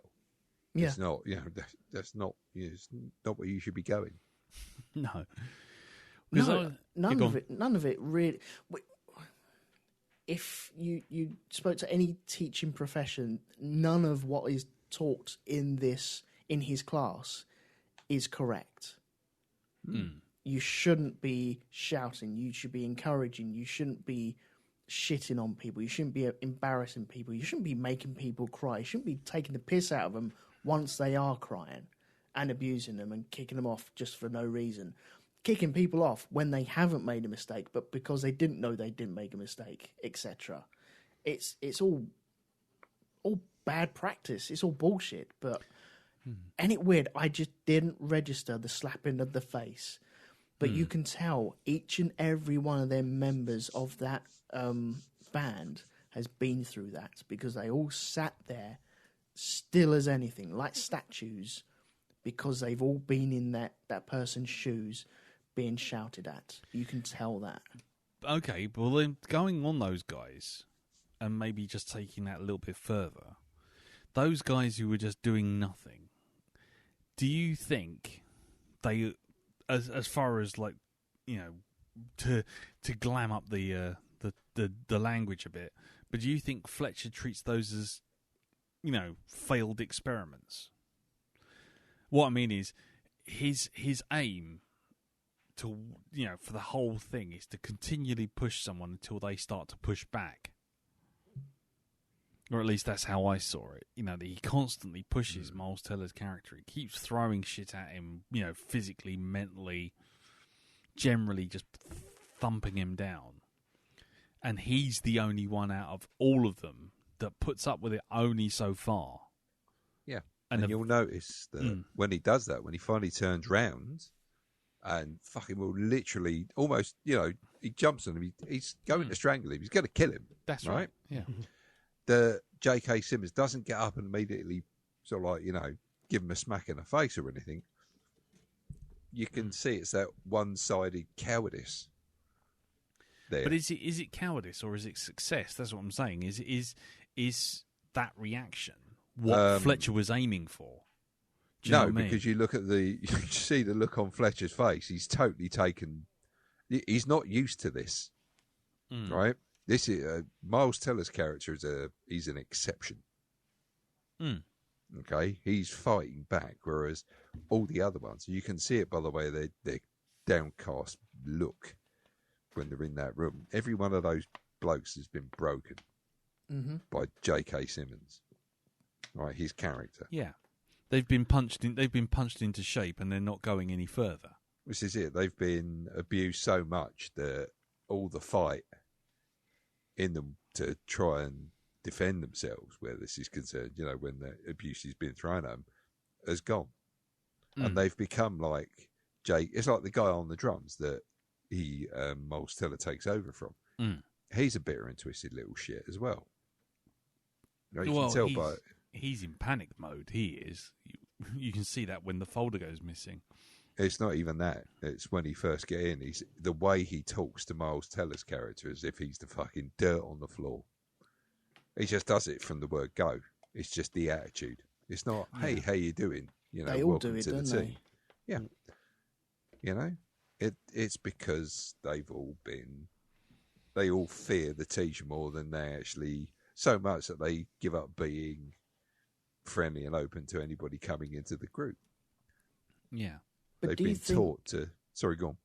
Do you think Fletcher enjoys the pushback from Andrew? You know, when he first has a go at him, and because he brings in a third drummer, just to it's a piss him revenge, off, really, doesn't exactly. he? So you can tell he doesn't enjoy it. He's not. This is his way of smacking him down, right? This is the punishment for how dare you speak to me like that. When look at what I mean, Fletcher's a fucking hypocrite, right? He goes on about, oh, you know, it's that whole thing of you've got an issue, is a fucking tissue. Now, fuck off, right? Okay, and yet something happens to him, he gets upset about someone dying, and it's, oh, you're gonna have to give me a minute, guys. This is not the right time. It's like, go fuck yourself. You know, you fucking made this bed. Okay, you can now fucking lay in it. Yeah, I mean, you reap what you fucking sow. See, because the thing is, his philosophy is it's all fine to do what he does if you get a Charlie Parker. Yeah. There's two questions that. What if you don't get a Charlie Parker? And also, what about all those other poor bastards whose life you've just ruined? Yeah. Which leads you to the next question, which is when he finds out about the trombone guy, the Sean, whatever his name is, who hangs himself. When he finds out about it and he plays the music and he starts crying, when you first watch the film and you're watching it linearly, you're sort of watching it and you go, oh, God, he's really upset about this guy dying. But it's almost like, again, it's like an experiment that's failed. You know, he's gone, you know, this one went out into the world, was one of his great achievements. And then he didn't quite make it. Didn't quite make it, no. He basically it withered on the vine, so to speak. And so the tears, are they tears of, are they tears to the loss of a person, or are tears to another failed attempt? I'll tell you what they are. They're the tears of a lost potential. Yeah. Not about the person themselves, but about the fact that, he could have been a really good player. You know, when you've heard, like, when, I know this might be a bit of a leap Left to make, turn. right? You know, when, like, you get, like, a child dies, they put it on the news, and somebody says, "Oh, that's a shame. She was so pretty." And it's like, the fuck has that got to do with it? Yeah. It's that level. That's the kind of thing. It's not about the person. It's about a physical attribute. But then on the other hand, with J.K. Simmons' character, is it not just the physical attributes, but also the time, the effort, and the fact he thought he had succeeded? Well, he lies about it as well. Yeah. He said the guy died in a car crash. Right? Yeah. He doesn't say he hung himself because of shit I did to him. Right? Because that's it. He learns about the fact that the guy has hung himself, and then he dresses it up to make it look like it was pure chance. He was taken from us. He was taken too early. It's like, no, you drove him to it. This is a fail. This is your failure. The failure of this so-called amazing method that you've got, where if you abuse someone long enough, they become great. It's like, no, right? You said, no, this is not how it fucking works. Okay, you can't brainwash someone into being fucking brilliant. You can damage them. That's what you can do, right? You can manipulate them, but you can't brainwash them into being brilliant. But wouldn't you say some people to get the most out of their potential? Not saying that they need abuse or anything like that, but some people need a sharp shock, whereas other people need the arm round the shoulder. And there is two ways of encouraging people of that was not good enough, blah blah blah, or that wasn't good enough, but let's try again. It there depends are two on the individual. Depends on individual. It does, but isn't it down to the teacher to see that and work with? Okay, he needs an arm around the shoulder, and he needs to be. But pushed. he's not seeing that. He's not. Yeah. It's like the whole thing of shooting first and asking questions afterwards, right? It's not finding out what works with that. He's a shit teacher. He is a fucking shit teacher. He's just got his one method.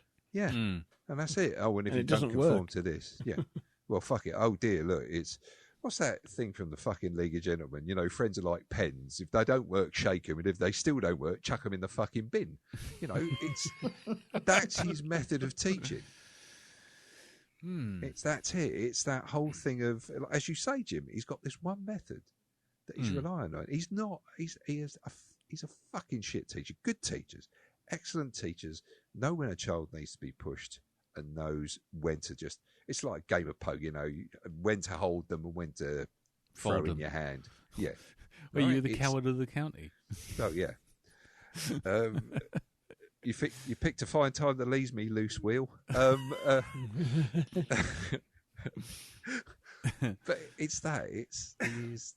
His method is flawed, and he doesn't believe it is, and that's like a narcissistic. I mean, he is a fucking narcissistic bloke. There's none of this. I've made a mistake.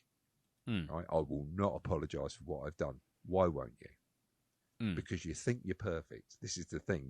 You've built yourself up to be this brilliant person. Well, if you're so brilliant, why aren't you famous? Why aren't you out there selling records? But he is. That's the thing. That's the implication that he's been invited to come to the JVC Jazz Festival, and he was the and at the end of that chalkboard in that jazz club. Okay, well that's fair enough, but why is he famous in that school? Why do people know him? Because he's the conductor, not because you don't hear him saying, "Oh, that's the guy that sold 1 million records. That's the guy that sold these so many albums. That is the guy that we've all seen on television." No. It's just because he's the conductor in that school. He's a big fish in a fucking small pond, and that's it. But people want to be in that band, though. Yeah, they do. Yeah. But they are being. It's the way. This is the thing. That's the manipulation. Mm. Apparently, if you're, the only people that go through that kind of real stress and shouldn't be musicians. It's like, people in the SAS get put through, sort of like probably less abuse than those musicians get. Right. Well, funny enough, you say that, but I was going to say that one of the things that came to mind, and I've seen it elsewhere, so I know this isn't the most original of thoughts, but the Simmons character did remind me a hell of a lot of the drill instructor in Full Metal Jacket. Of that whole sort of like push, push, push, push, push, and the one that cracks, well, so be it. But, the ones that make it through the other end will be, honed to a fine point sort of thing. And once I'd sort of latched onto that, and then once I saw that everyone else had, I was kind of like, oh, right, okay, so this isn't the most original thought in the world. But it's interesting that in both cases, these characters are given that leeway to do it because obviously they do achieve results. And that I don't think this is the thing with what they're preparing their students for, the Sergeant Major and J.K. Simmons, worlds apart. Right? Worlds apart, maybe, but nevertheless, the audience doesn't get up and strap you to a crucifix and then torture you. Whereas if you get caught behind enemy lines, that is probably what will fucking happen to you. Right? But This is the difference here. But it's more about. I mean, again, if anyone else has a different point of view or has any other points, I would add, I thought J.K. Simmons was actually made the drill instructor look like a fucking pussy, frankly. Arlie Emmett, or whatever his name is, or Emmett Ermy or something. But Arlie Emery. Emery, that's it. Yeah. But yeah, I mean, I agree. I mean, but in both cases, both characters are ends justify the means. In both cases, and it's a theme that I think because we might as well do the finale at this point. Mm-hmm. I mean, and again, I'm asking what your thoughts are on this. Really is that by the end, when Miles Teller's taken over and he's been humiliated, and then he walks back. Yeah. Mm-hmm.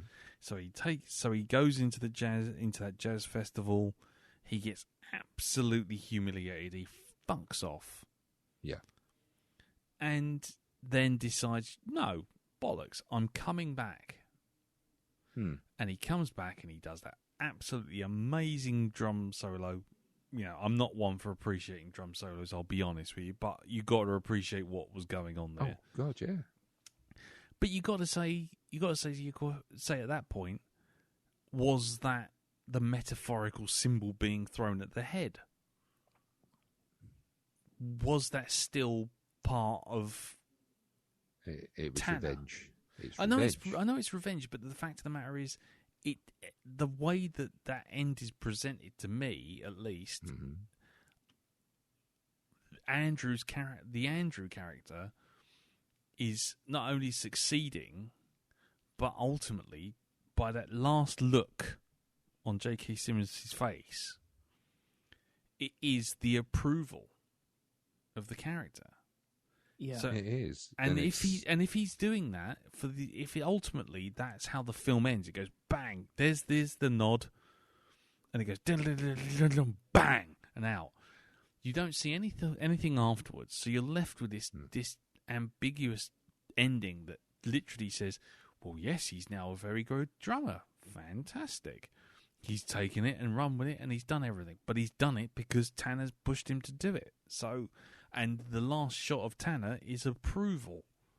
So is the film not actually in some way endorsing the whole fucking thing, and also that Andrew's got some kind of Stockholm syndrome, still looking for approval from his abuser? I don't know. Yeah, This is the thing. Yeah. Is it approval or is it the shoes on now on the other foot? Because when he goes back in there, he doesn't just wait for a cue. He pulls that rug from it. Even the J.K. Simmons goes, now we're going to slow it down. We're going to play. And as he says that, Miles Teller suddenly goes into overdrive. So it's like, not only am I going to interrupt you and take that away from you, I'm going to do the complete opposite of what you just told the fucking audience we're going to do.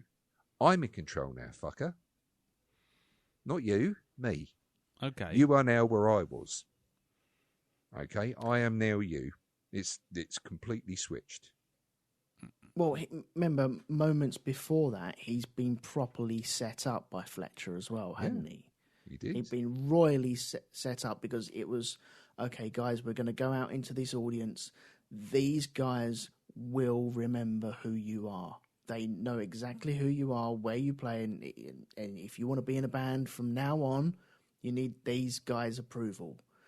Thinking that they're going to go play Whiplash and Caravan and these other songs. And he's like, well, now we're going to do this. And he's been totally sailed up the wrong river. Absolutely sold for a good. And that's why he walks off. And then he rebirths himself by walking back on stage and bowling out there and just taking command of it. And he has become the drummer of the band because he is now in charge of the tempo and what we're doing and how we're doing it, and all the cues. And he's queuing up the bass player as well. So and he's queuing up the conductor. Yeah, he's playing the conductor like a fucking instrument. Yeah, but all of this is from the abuse that he gets. If he had just come in and done the JVC thing and he actually played Whiplash and then fucked off, he would have thought, good job. And what is that thing that Tanner says? He says two words, the worst words in the English language, good job. Yeah. He has to, it is a false, it is an issue that he forces that reaction out of Andrew. And then is going absolutely mental, bleeding everywhere, blood all over the place, going absolutely bananas.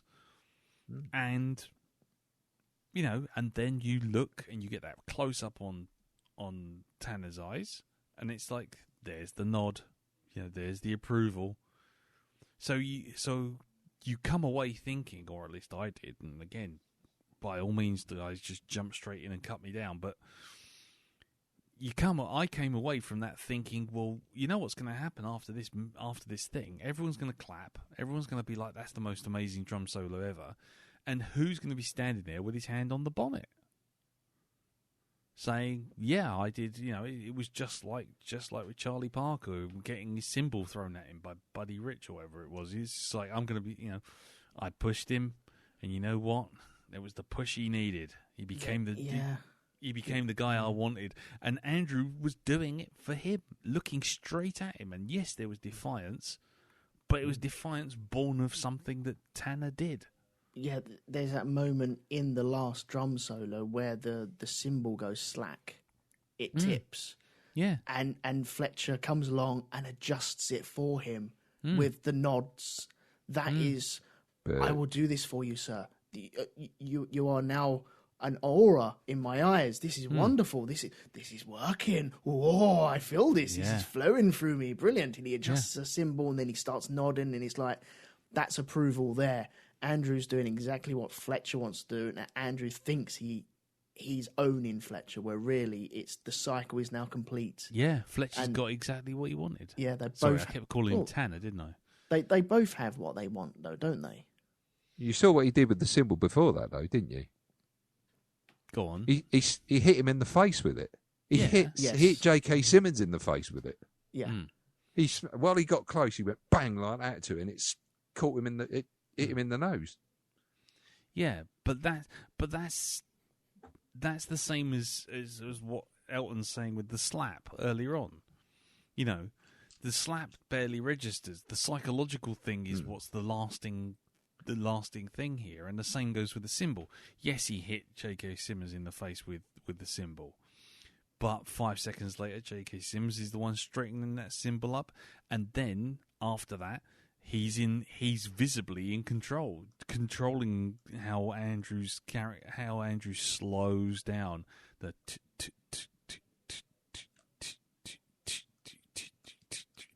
and then speeds back up, and he's controlling him. Yeah, he's like Frankenstein. And, Yeah. and my monster will rise now. Yeah, and that's what I'm saying. I think the ending is kind of, in many ways, is sold as a kind of like defiant thing, as you say, Dal. You know, he's put it to him. He's stuffed him. He's stuffed Fletcher right in the face with it. You know, I am now better than you. But in the end, I think the true ending, you know, and I'll ask you, Jim, as well, because you know how you feel about it. But the true ending to me is that Fletcher has actually won. He's got him doing what he wants. He's a protege doing everything he wants, and on top of that, seeking his approval. Mm. So you think that basically, no matter what happens,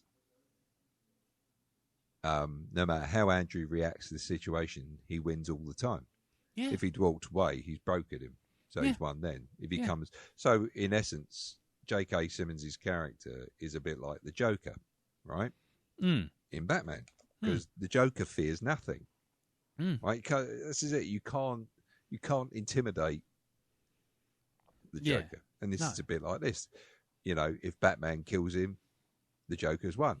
If Batman doesn't kill him, the Joker's won. Yeah, it's exactly that, because he got himself into that situation. He's seeking Fletcher's approval, and yet he does everything Fletcher asks of him once he thinks he's being defiant to Fletcher.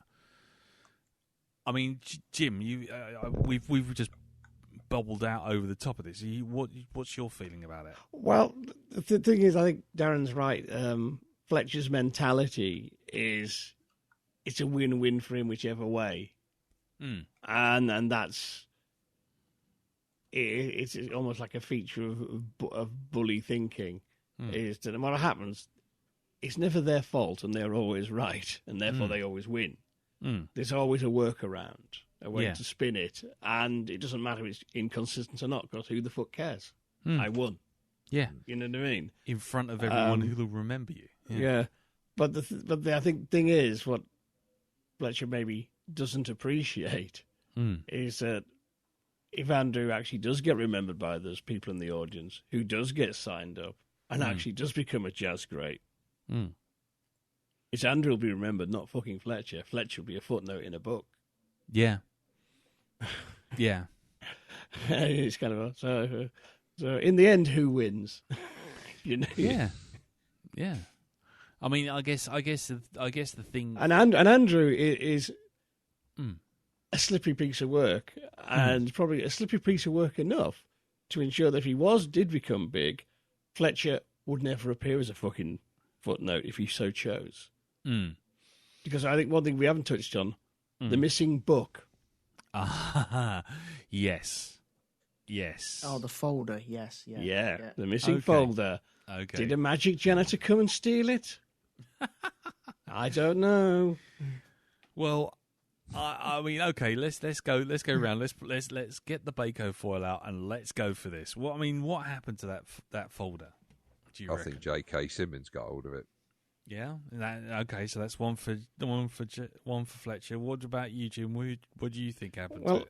I think Andrew has the folder. He puts it on the chair next to that machine. He looks down the corridor, and then when Matey Boy comes back, goes, "Oh dear, it's vanished." And it's kind of because someone have snuck up like a ninja and stole it, or did Andrew just shove it behind the vending machine and said because he knew he'd worked out enough of Fletcher's mentality that he wouldn't get the chewing, lead drummer would. Interesting. Because Fletcher had said, and they made a point to bollock somebody else. You know, that is your folder. You look after it. You know. Yeah. And any sort of petty, not towing the line, you get shit canned. That's how Fletcher works. The slightest thing, one offbeat, shit canned. Right. Because, okay, what about you, Elton? What do you think? Who took the folder? Up until this point, I thought it was Fletcher, but now Jim's put a little spin on it. Mm. I'm a bit, really, yeah. Because you do have that moment of Fletcher turning around and saying, "Do not lose these bloody folders. You will not lose these folders. This is like an information dump, guys. This is a plot point. Do not lose these folders." Chekhov's folder. Yes. And so then you see the folder. I'm trying to remember the way that we actually saw it after, whether the first drummer came up to Andrew and asked for the folder and it wasn't there, or whether he looked at the chair and it was gone. I'm not too sure on the actual. The drummer came up. The other drummer came up and asked for the folder, and then he looked at the chair and it was gone. At the chair and it was gone. Well, then I don't know. I mean, I like the idea of Andrew hiding it because he knew that the other drummer would take the actual brunt, and to be a professional drummer as well, you need the cues. Now, am I wrong in thinking that surprises me? I don't know. If you know your work well enough, I suppose if you're writing your own stuff, you know it. It's easier to learn your own stuff than someone else's stuff. Then why doesn't every fucking orchestra not have music in front of them? Because they all have music in front of them, don't they? Because they need the cues, etc. Yeah. But I don't know. For a one-off performance, surely you'd be able to remember it. I mean, I'm still debating on whether or not who took the folder. I mean, I did have that written down. I should have got to that a lot earlier. But the one thing I was going to say, right? He's my pro and con for both. The pro of it being Andrew hiding that folder is, yes, we've already seen he's driven, we've already seen he's focused, and we've already seen that he's obsessed with Fletcher and has studied him to the degree that he could predict the result. Okay, and he also wants rid of the other drummer. Okay, so that's the pro for Andrew. Mm-hmm. The other pro for Andrew is when he's ready with Whiplash in his mind, ready to go. He's memorized it. He's practiced it to the point where he knows, right? Mm-hmm. So those two stand for Andrew having somehow sabotaged it. The next one, which is pro Fletcher having taken it, is that when he shit-cans the other drummer, what is the first thing the other drummer says? He says, "I can't play it because I'm a visual learner. You know that."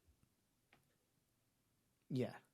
Which implies that losing that folder immediately, one way or the other, takes that drummer out of the game, and that Fletcher somehow knew it.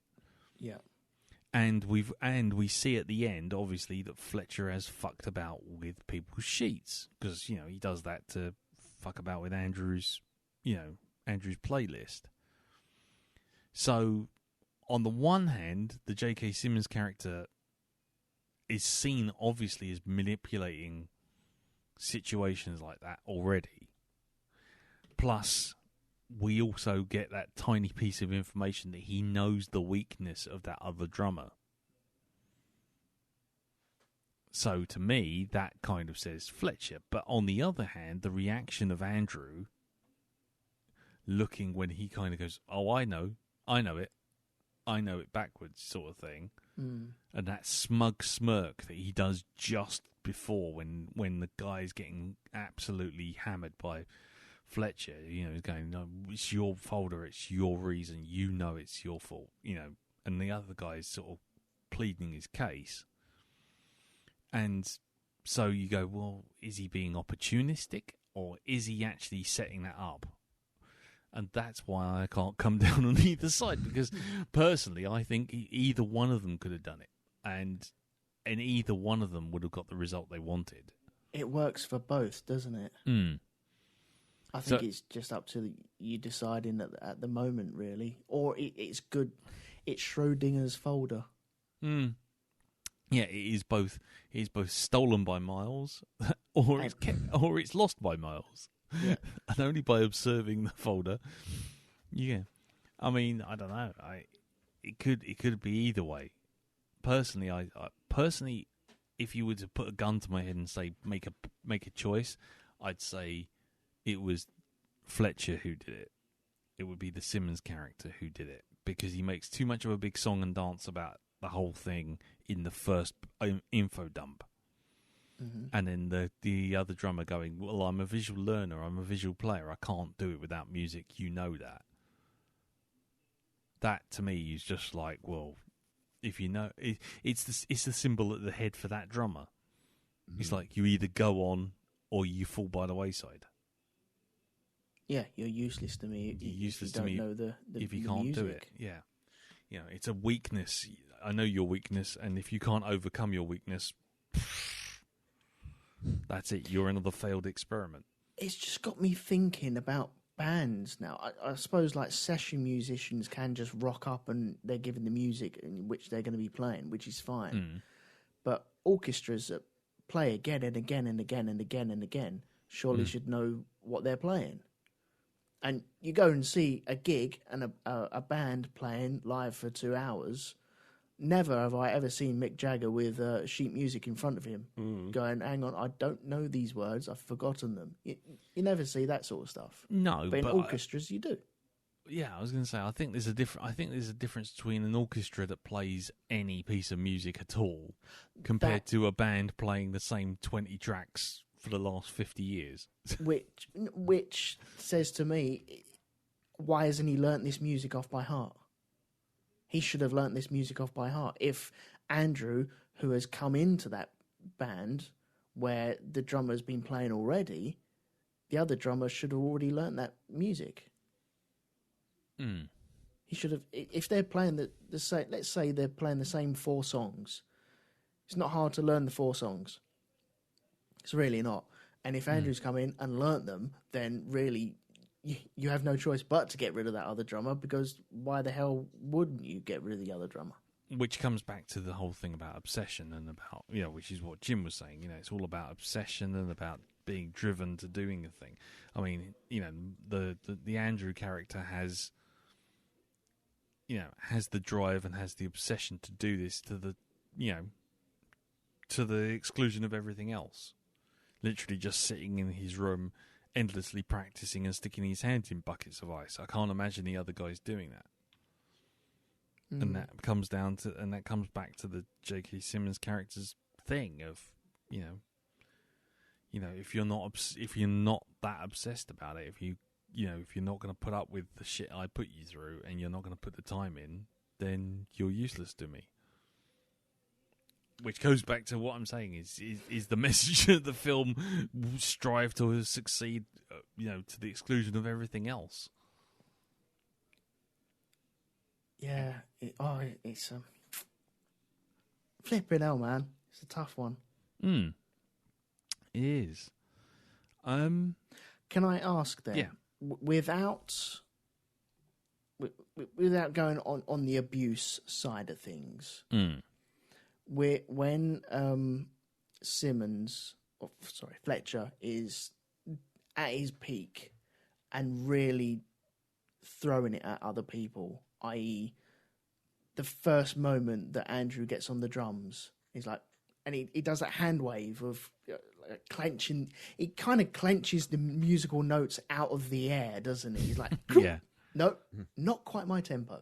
Yeah. How amazing is all of that situation? How glued to the screens were you guys? Because that was, I know that's the killer moment in the actual movie. Watching Simmons and the way that he's doing that and clutching the musical notes from, it's almost as if like all of Boyzone and Westlife got together and grabbed the air and pulled all the atoms from the atmosphere. Seriously, you saying that Westlife and Boyzone have that power? No, I'm just taking the piss. But I think just incredible the way that he comes across. He's been so sarcastic most of the time during that, but it's coming across as, oh no, my teacher, I'm getting used. No, okay, fine. You carry on. Do this again. Inside, I'm internally screaming my head off, but I can't let that show just yet. So no, play it again. Not quite my tempo. Play it again. Not quite my tempo, and keeps doing that. Just an incredible scene, isn't it? Definitely. I mean, I'll let everyone else answer because otherwise I'll just go off on one. Darren? You have to wonder to yourself whether he's actually hearing any kind of difference in the tempo at all, or whether this is just another manipulation tool. Well, it's jazz. Isn't the tempo supposed to be all over the place? Well, he's going, oh, it's too fast, too slow. Do you know which one it is? And it's like, no, because obviously you've got the hearing of a dog. It's just like, fuck off, you cunt. This is just you being difficult. This is just you. This is the grooming stage. This is it, right? This is the first layer of attack. It's that. You know? It's the whole thing of, it's that, I don't know, do you call it ghosting or whatever, where you make someone... Gaslighting. Gaslighting, that's it. Sorry, it's gaslighting. That's what that is. Right? Because apparently his mate who comes in with the red hair is perfect tempo, and then 2 seconds later he's not. So it's false. It's not. He's not hearing a difference in tempo. The tempo's fine, right? He's doing it to break that person down even more. It's are there 3 lights or 4 lights? There's 4 lights, but there's 3 lights. It's the it's gaslighting. But again, is it gaslighting? I mean, because at the end of the day, I watched the scene. I watched the scene again when he does the slap, and he goes 1, 2, 3, 1, 2, 3, 4, 1, 2, 3, 1, 2, and he keeps hitting him. Yeah, and maybe it's me. Maybe I've just watched it a couple of times too many. But because I have to say, it took me 3 goes to get through this film. I'll be honest with you, because the first time I was just like, oh man, my stomach, I can't take this. I'm gonna have to go away and come at it again. But that slap is dragging, and then it is rushing, and so he is doing.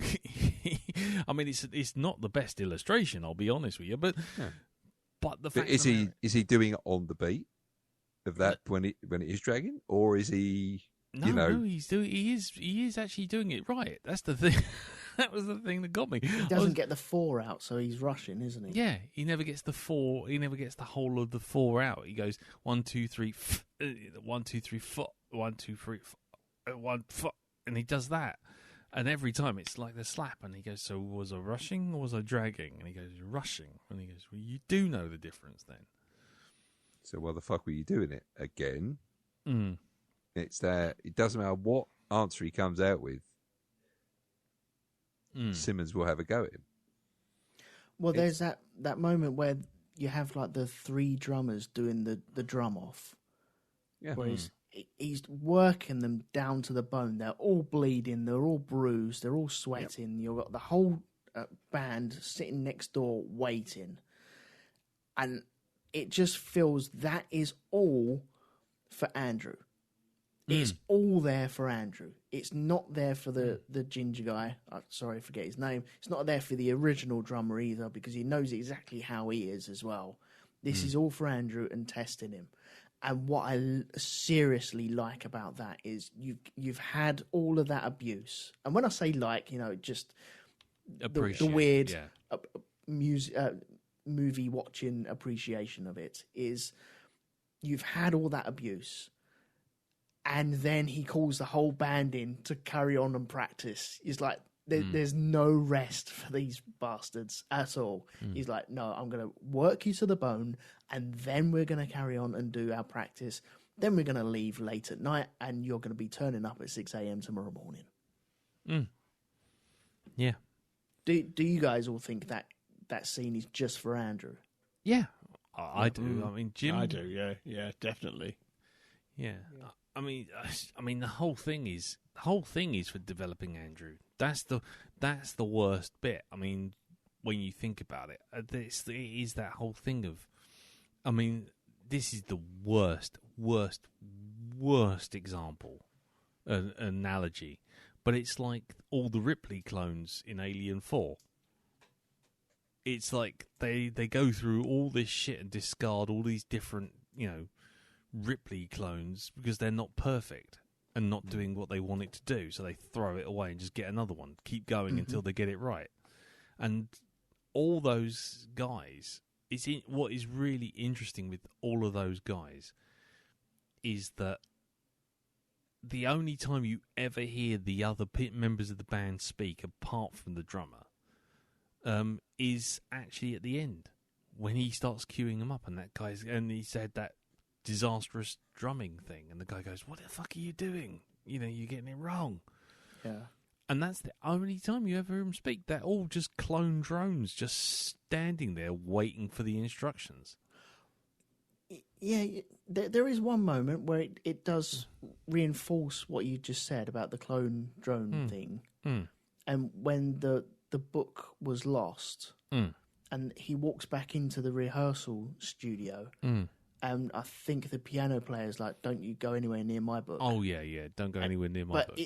That is abuse that Fletcher has applied to that piano player.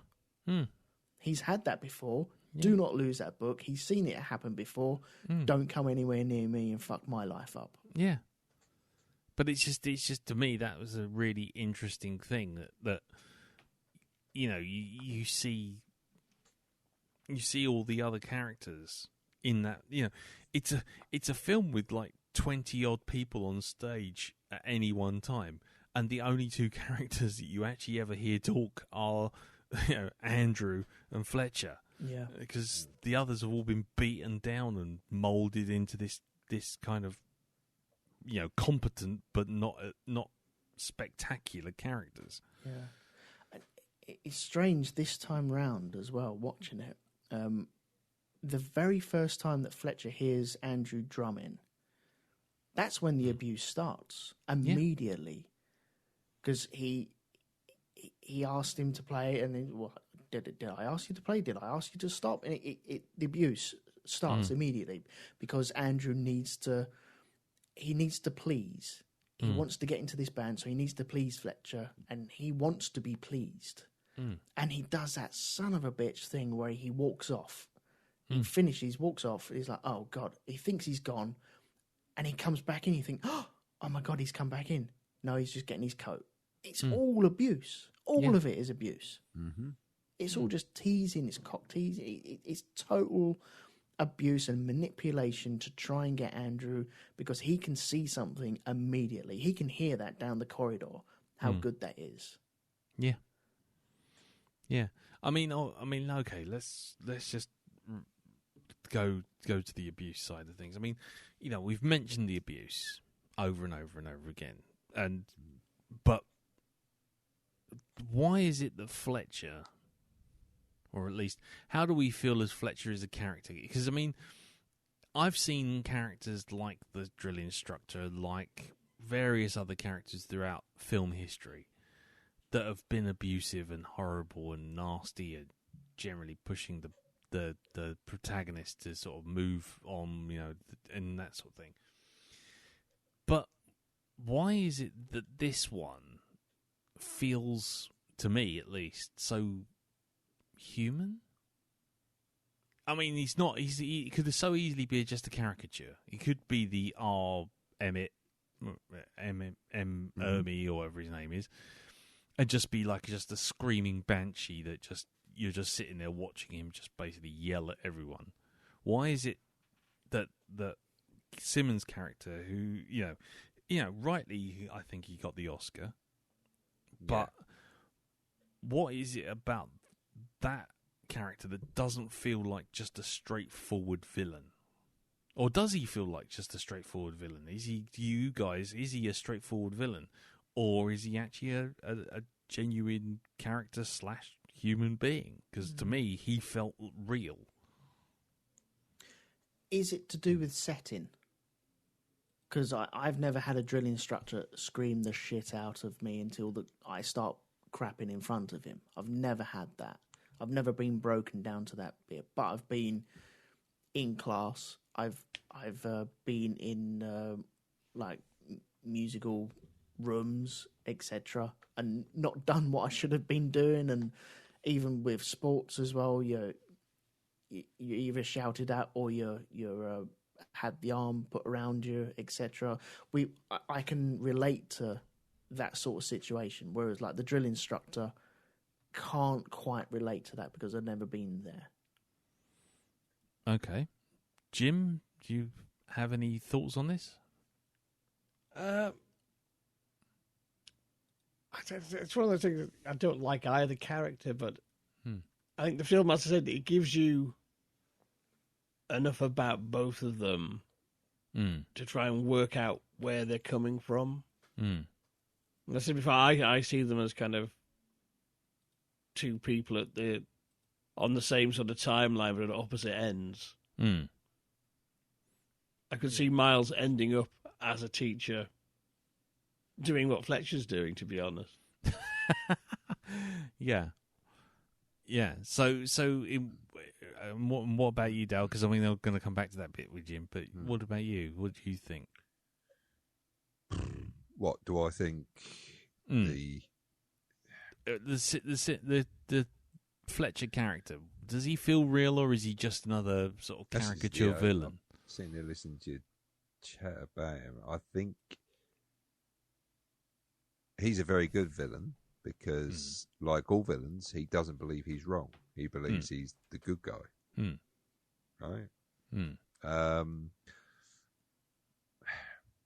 He's like a lot of bullies that he employs the same tactic as some of the bullies I met at school, whereas they pretend to be your friend, pretend to be all right, and the next minute, you know they've done that just to get in there close enough to give you the sucker punch, right, to bring you down even more, right. So I think that's why he probably feels very real, because I think J.K. Simmons, whether it's the writing or the way that J.K. Simmons plays it, he can be very subtle in the way he goes. It's that whole thing of any minute he can turn. Yeah. You know, and sometimes you can feel it coming.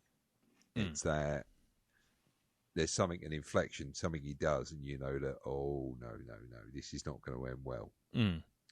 So maybe that's why he seems real, because he's not a moustache-twirling villain. He's very clever. He knows the buttons to push, which is another very good, or should I say, it's a narcissistic trait. Right? Is knowing how to push people's buttons and not giving a shit about how they feel about it. Yeah, it's an ends to a means, or means to an end for you. You know, and that's what he is. That's why it feels surreal, I think, because there is that level of subtlety. He's not this, oh, I'm going to make you pay. You've just walked into my class. It's not that. It's not that all the time. Yeah. He starts off very calm. Yeah. You know? I can see where you. I mean, he's. I mean, that's why he deserved that Oscar. Because he made me feel angry. Yeah. He just angered the shit out of me. His character. There's me wanting to. I'm sitting there imagining the scenario where Miles Teller just sticks a fucking drumstick in his eye, you know, and kills a cunt right there. Just takes him out. There's a level of abuse, and the bit where he leaps across the drum kit and grabs hold of him. You see the fear in Simmons and sort of like in Fletcher's eyes, right? There is that moment of fuck. That to me was so satisfying. Yeah. Just to see that turned around on him and for him to realise that he's created a monster. You know, because at the beginning he wasn't answering back, but in the end, you know, Teller's character has just gone, fuck it, I don't care anymore. I'm going to tell you exactly what I think because you've pushed me to this point. You've backed me into a corner, and now I'm going to come out fucking swinging. Yeah. Just one last thing before we go. I mean, Jim, you mentioned like you saw Andrew, basically becoming Simmons, Andrew becoming Fletcher towards the end. I mean, in that context, do you feel like this film ends with because I go back to the ending and we didn't get all the way through it, I don't think. But it's like, do you think that ending is supposed to be seen as a triumph then, or a failure? I mean, because if you're presented with it as, well, ultimately Andrew's going to be just as bad, if not worse, now with all this success behind him. If that's how it sort of presents it to you, then do you come to the end of that film and go, oh, good on him? Or do you sit there and go, oh, fuck, another monster is unleashed upon the world? Well, so what I like about it is the fact that I think it leaves it open for you to interpret those last exchange glances. And you can call a winner or loser in your own mind. I mean, say what struck me, what my big takeaway is, and the grand crowning irony of it all is, we don't see either of them write a single goddamn note. Yeah. You will not be remembered unless you actually fucking write a song. No one's going to remember you for playing it very well. You will not be one of the greats for playing it very well. Yeah. You've got to fucking make the record. Yeah. And that's the sting in the tail. And that's what neither of them can see. And that's why one will become the other. And why one will fail. Well, probably both failed. I was going to say, both have failed by that measure, haven't they, really? Because the whole thing's just been a wasted exercise if all they're going to be is like a jumped up version of a hotel lounge singer. Basically, yeah. God. Maybe you can be in Darren Diamond's band. Oh yeah. when we finally extradite him from Singapore, we'll I knew I recognised Simmons' character from somewhere. Oh man. Okie dokie. Right. One last thing, and then we'll wrap it up. But did you have any problems with the film? And I'm not talking about like, this film's perfect, because I have one or two that I was going to bring up. But was this film for you overall satisfying, or was there some weak points within it, or for anyone? I think for me, it was satisfying. Okay, cool. Jim? I was very satisfied with it, although I did feel the girlfriend subplot, you could have took it out and you'd have lost nothing. I know it did make a point, but but I have the impression, I wonder if there was actually more to that story that was lost in the edit at the end of the day to keep the story tight. Yeah, almost like, you needed to see her being abandoned repeatedly on dates that went nowhere, sort of thing. Yeah. It's a fair point. And what about you, Elton? I was going to say the same thing about the girlfriend. Only because it feels so very cut short. But maybe that's because we're used to these types of movies where there's a girlfriend and she gets pushed behind, and then she gets really cross and leaves him, and then you get the other boyfriend thrown in the face. And you do get the boyfriend thrown in the face, but it is over the phone. So it's not quite as dramatic. It's not quite as Disney-esque type thing. It's not High School Musical. But it did feel like the girlfriend came very abruptly and then went very abruptly. No euphemism there. But yeah. I was halfway there. I know you were. But it like you guys say about maybe there was something else missing. It just felt it was there to show that he would remove stuff from his life. He would quite blatantly shit on everyone else to get where he wants to go. I think that was the point of it, but that's the only kind of jarring thing there. Apart from that, yeah, it's fine. And with the ending, this is just going back to another point that you guys were making. How do I see it going towards the end? Because this is Fletcher's last chance, really, isn't it? And so with Andrew giving Fletcher the satisfaction that is his last chance, he's not going to go teach anywhere else. He can't do that. He's been hounded out, and he's not going to get another job anywhere else. He's kind of just caught in limbo doing the circuits now, trying to live off of that. Yeah. But I don't know if Andrew would turn out to be the new Fletcher. I don't know. I think the dinner table scene has more sense in that it's trying to show that he's not going to be such an arse when he gets out and becomes his own musician. He really loves being the musician. He wants to be the musician. He doesn't want to be the jock, etc. It's trying to. It says to me that he learnt more through his journey than, and he would be a better person once the curtain falls. If you know what I mean. Right. But yeah, that's just my interpretation of it. Okay.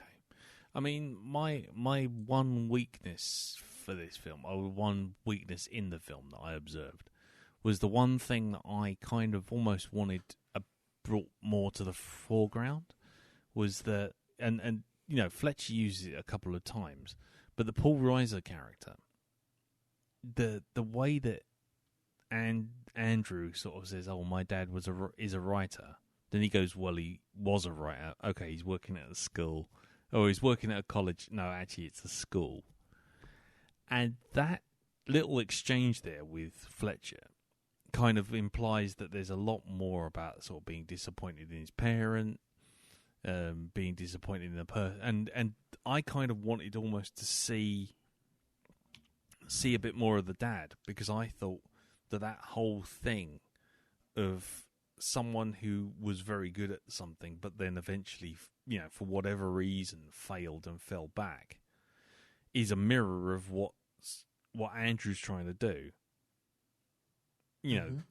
And that whole thing of the dad being presented as kind of like, well, this is your fate if you don't try harder, and it never really kind of gets pushed to the fore. I just kind of felt like that was kind of almost there waiting to go off.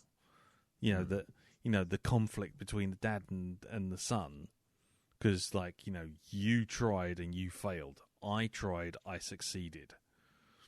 Yeah, but you didn't get that organism back for the company, and you fucked up. Exactly. Yeah. You lost an entire facility, and it has a significant dollar value, Dad. I think I didn't realise that was Burke until you mentioned it earlier on. Yeah, exactly. Yeah, you can't worry about these guys. He can't make the decision. He's just a grunt.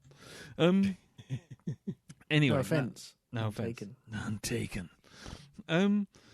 Yeah. Anyway, so that was probably the only bit of the film I was kind of sitting there going, well, apart from the humongous amount of anxiety I experienced through two watches, and then the third one I had to take a third try at.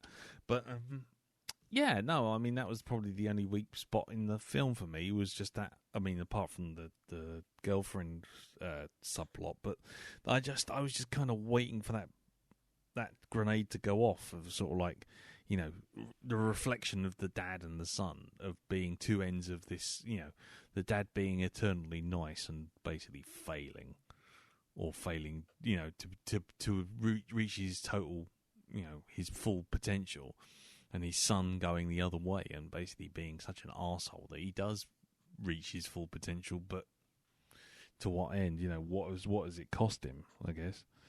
But go live with Greg Avergan, maybe. Yeah, my two dads. Oh my God! Wow, that's a deep cut. Once again, this may have to be how to explain it for anyone under the age of 30. Wow, that was a good one, Jim. Nice one. Anyway, overall, liked it. I loved the film. I think it's really cool. Anyone else got any last thoughts? Any sum-ups they want to just put out there? No.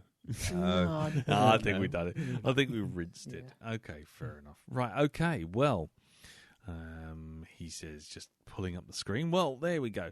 So, that's that for Whiplash. What did you think? What does anyone... Did we miss something? Did you have a different take on certain scenes?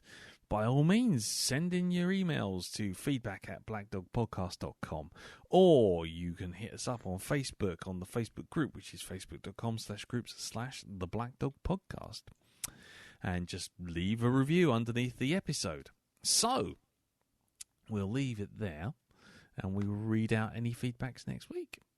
So, right, we're going to wrap this up because it's running long, and we'll now move on to next week's film, which takes us to Mr. Barnard. And I'm going to ask you, what is our next week's film, sir? 1. Birdman. Birdman. Birdman. Yeah, Birdman. We're going to Yes. keep saying Birdman. Birdman, starring Michael Keaton. Starring and Edward Norton. And I think Emma Stone as well, if I remember rightly. Emma Stone. Emma Stone, Michael Keaton, and Edward Norton. So the Hulk, Batman, and and Gwen Stacy in a film about superheroes. Exactly. Or an actor doing superhero stuff. Cool. Okay. Who's seen this film? Elton, have you seen this film? No, I haven't. Okie dokie. Jim, have you seen this film? Yes, I saw it several years ago. I did watch it on a red-eye flight, and I've always meant to go back to it and watch it properly, as it were. Okay, cool. Darren, obviously you have seen it. Oh yes. Mm-hmm. Yes, very much so. I haven't. I've never seen this film. It's one of those ones I always meant to get round to, but never actually watched. So, it's going to be an interesting time all around, I suspect. It certainly is. Cool. So, and what's that on? Is that on Amazon or Netflix? That's Amazon Prime. On Amazon Prime. So there you go. So Birdman, Amazon Prime. Be here next week, as long as my internet stays upright. And we will be there for reviewing it. Okie dokie. So we will do Birdman next week, but this week let's find out what is going on in the Great Library of Dreams. Jim, what's happening over at Hypnagoria this week? This week I've just dropped an episode tracing up links between dinosaurs and time travel. There's a little amendum to shows on Damnation Alley and Judge Dredd and the Cursed Earth. Nice. And this week I shall be doing something on a new release, as Rebellion are very kindly sending me something to review. Ooh. Very nice. Yeah. Rebellion. Yeah, the company that does 2000 AD, Judge Dredd and all that stuff. Mm-hmm. Jim's become our man on the inside. So there you go. Proper legitimacy. Don't let them listen to this. You'll never get anything ever again. Cool. Okie dokie. So that's all over at hypnagoria.com. Yes, indeedy. Brilliant. Okie dokie. And Elton, what about you? What's happening over at Rogue 2 Media? I am doing the Grand Prix podcast where we talk about cars going round in circles. And kicking tyres? Kicking tyres as well, yes. Mm-hmm. And on Shonky Lab, I've just released an episode about 80s TV where I'm joined by Gareth, where we go through pretty much all of 80s TV and a bit of the 90s. But forget about the 90s. We will talk about the 80s. Yeah, 90s sucked. It's a long episode, though. So just be warned. Excuse me, we're looking at 98 minutes on just the review section of this podcast. I don't think you got much to worry about. Okie dokie. Darren, are you on anything at all? Oh, just crack cocaine. Nice. That's all we need to know. Brilliant. Indeed. Okie dokie. Well, thank you all very much for listening. I've got nothing. I don't not promoting anything anymore. I've got nothing at all. I'm barely keeping Instagram open as it is, so I'm just going to kill that off. And Twitter, I can't be doing with it. Right, so, ladies and gentlemen, thank you very much for listening. Thank you, Jim. Thank you, Darren. Thank you, Elton. No problem. And, yes, join us next week when we will be discussing Birdman. So, until then, take care. Tatty bye. Bye-bye. Bye-bye. Ta-da. Not quite my tempo. There's a voice that keeps on calling me. Down the road, it's where I'll always be. Every stop I make a new friend. Can't stay for long, just turn around and I'm gone again. Maybe tomorrow I'll want to settle down. Until tomorrow, I'll just keep moving on. Get out of the booth, Jack. No, I like it in here.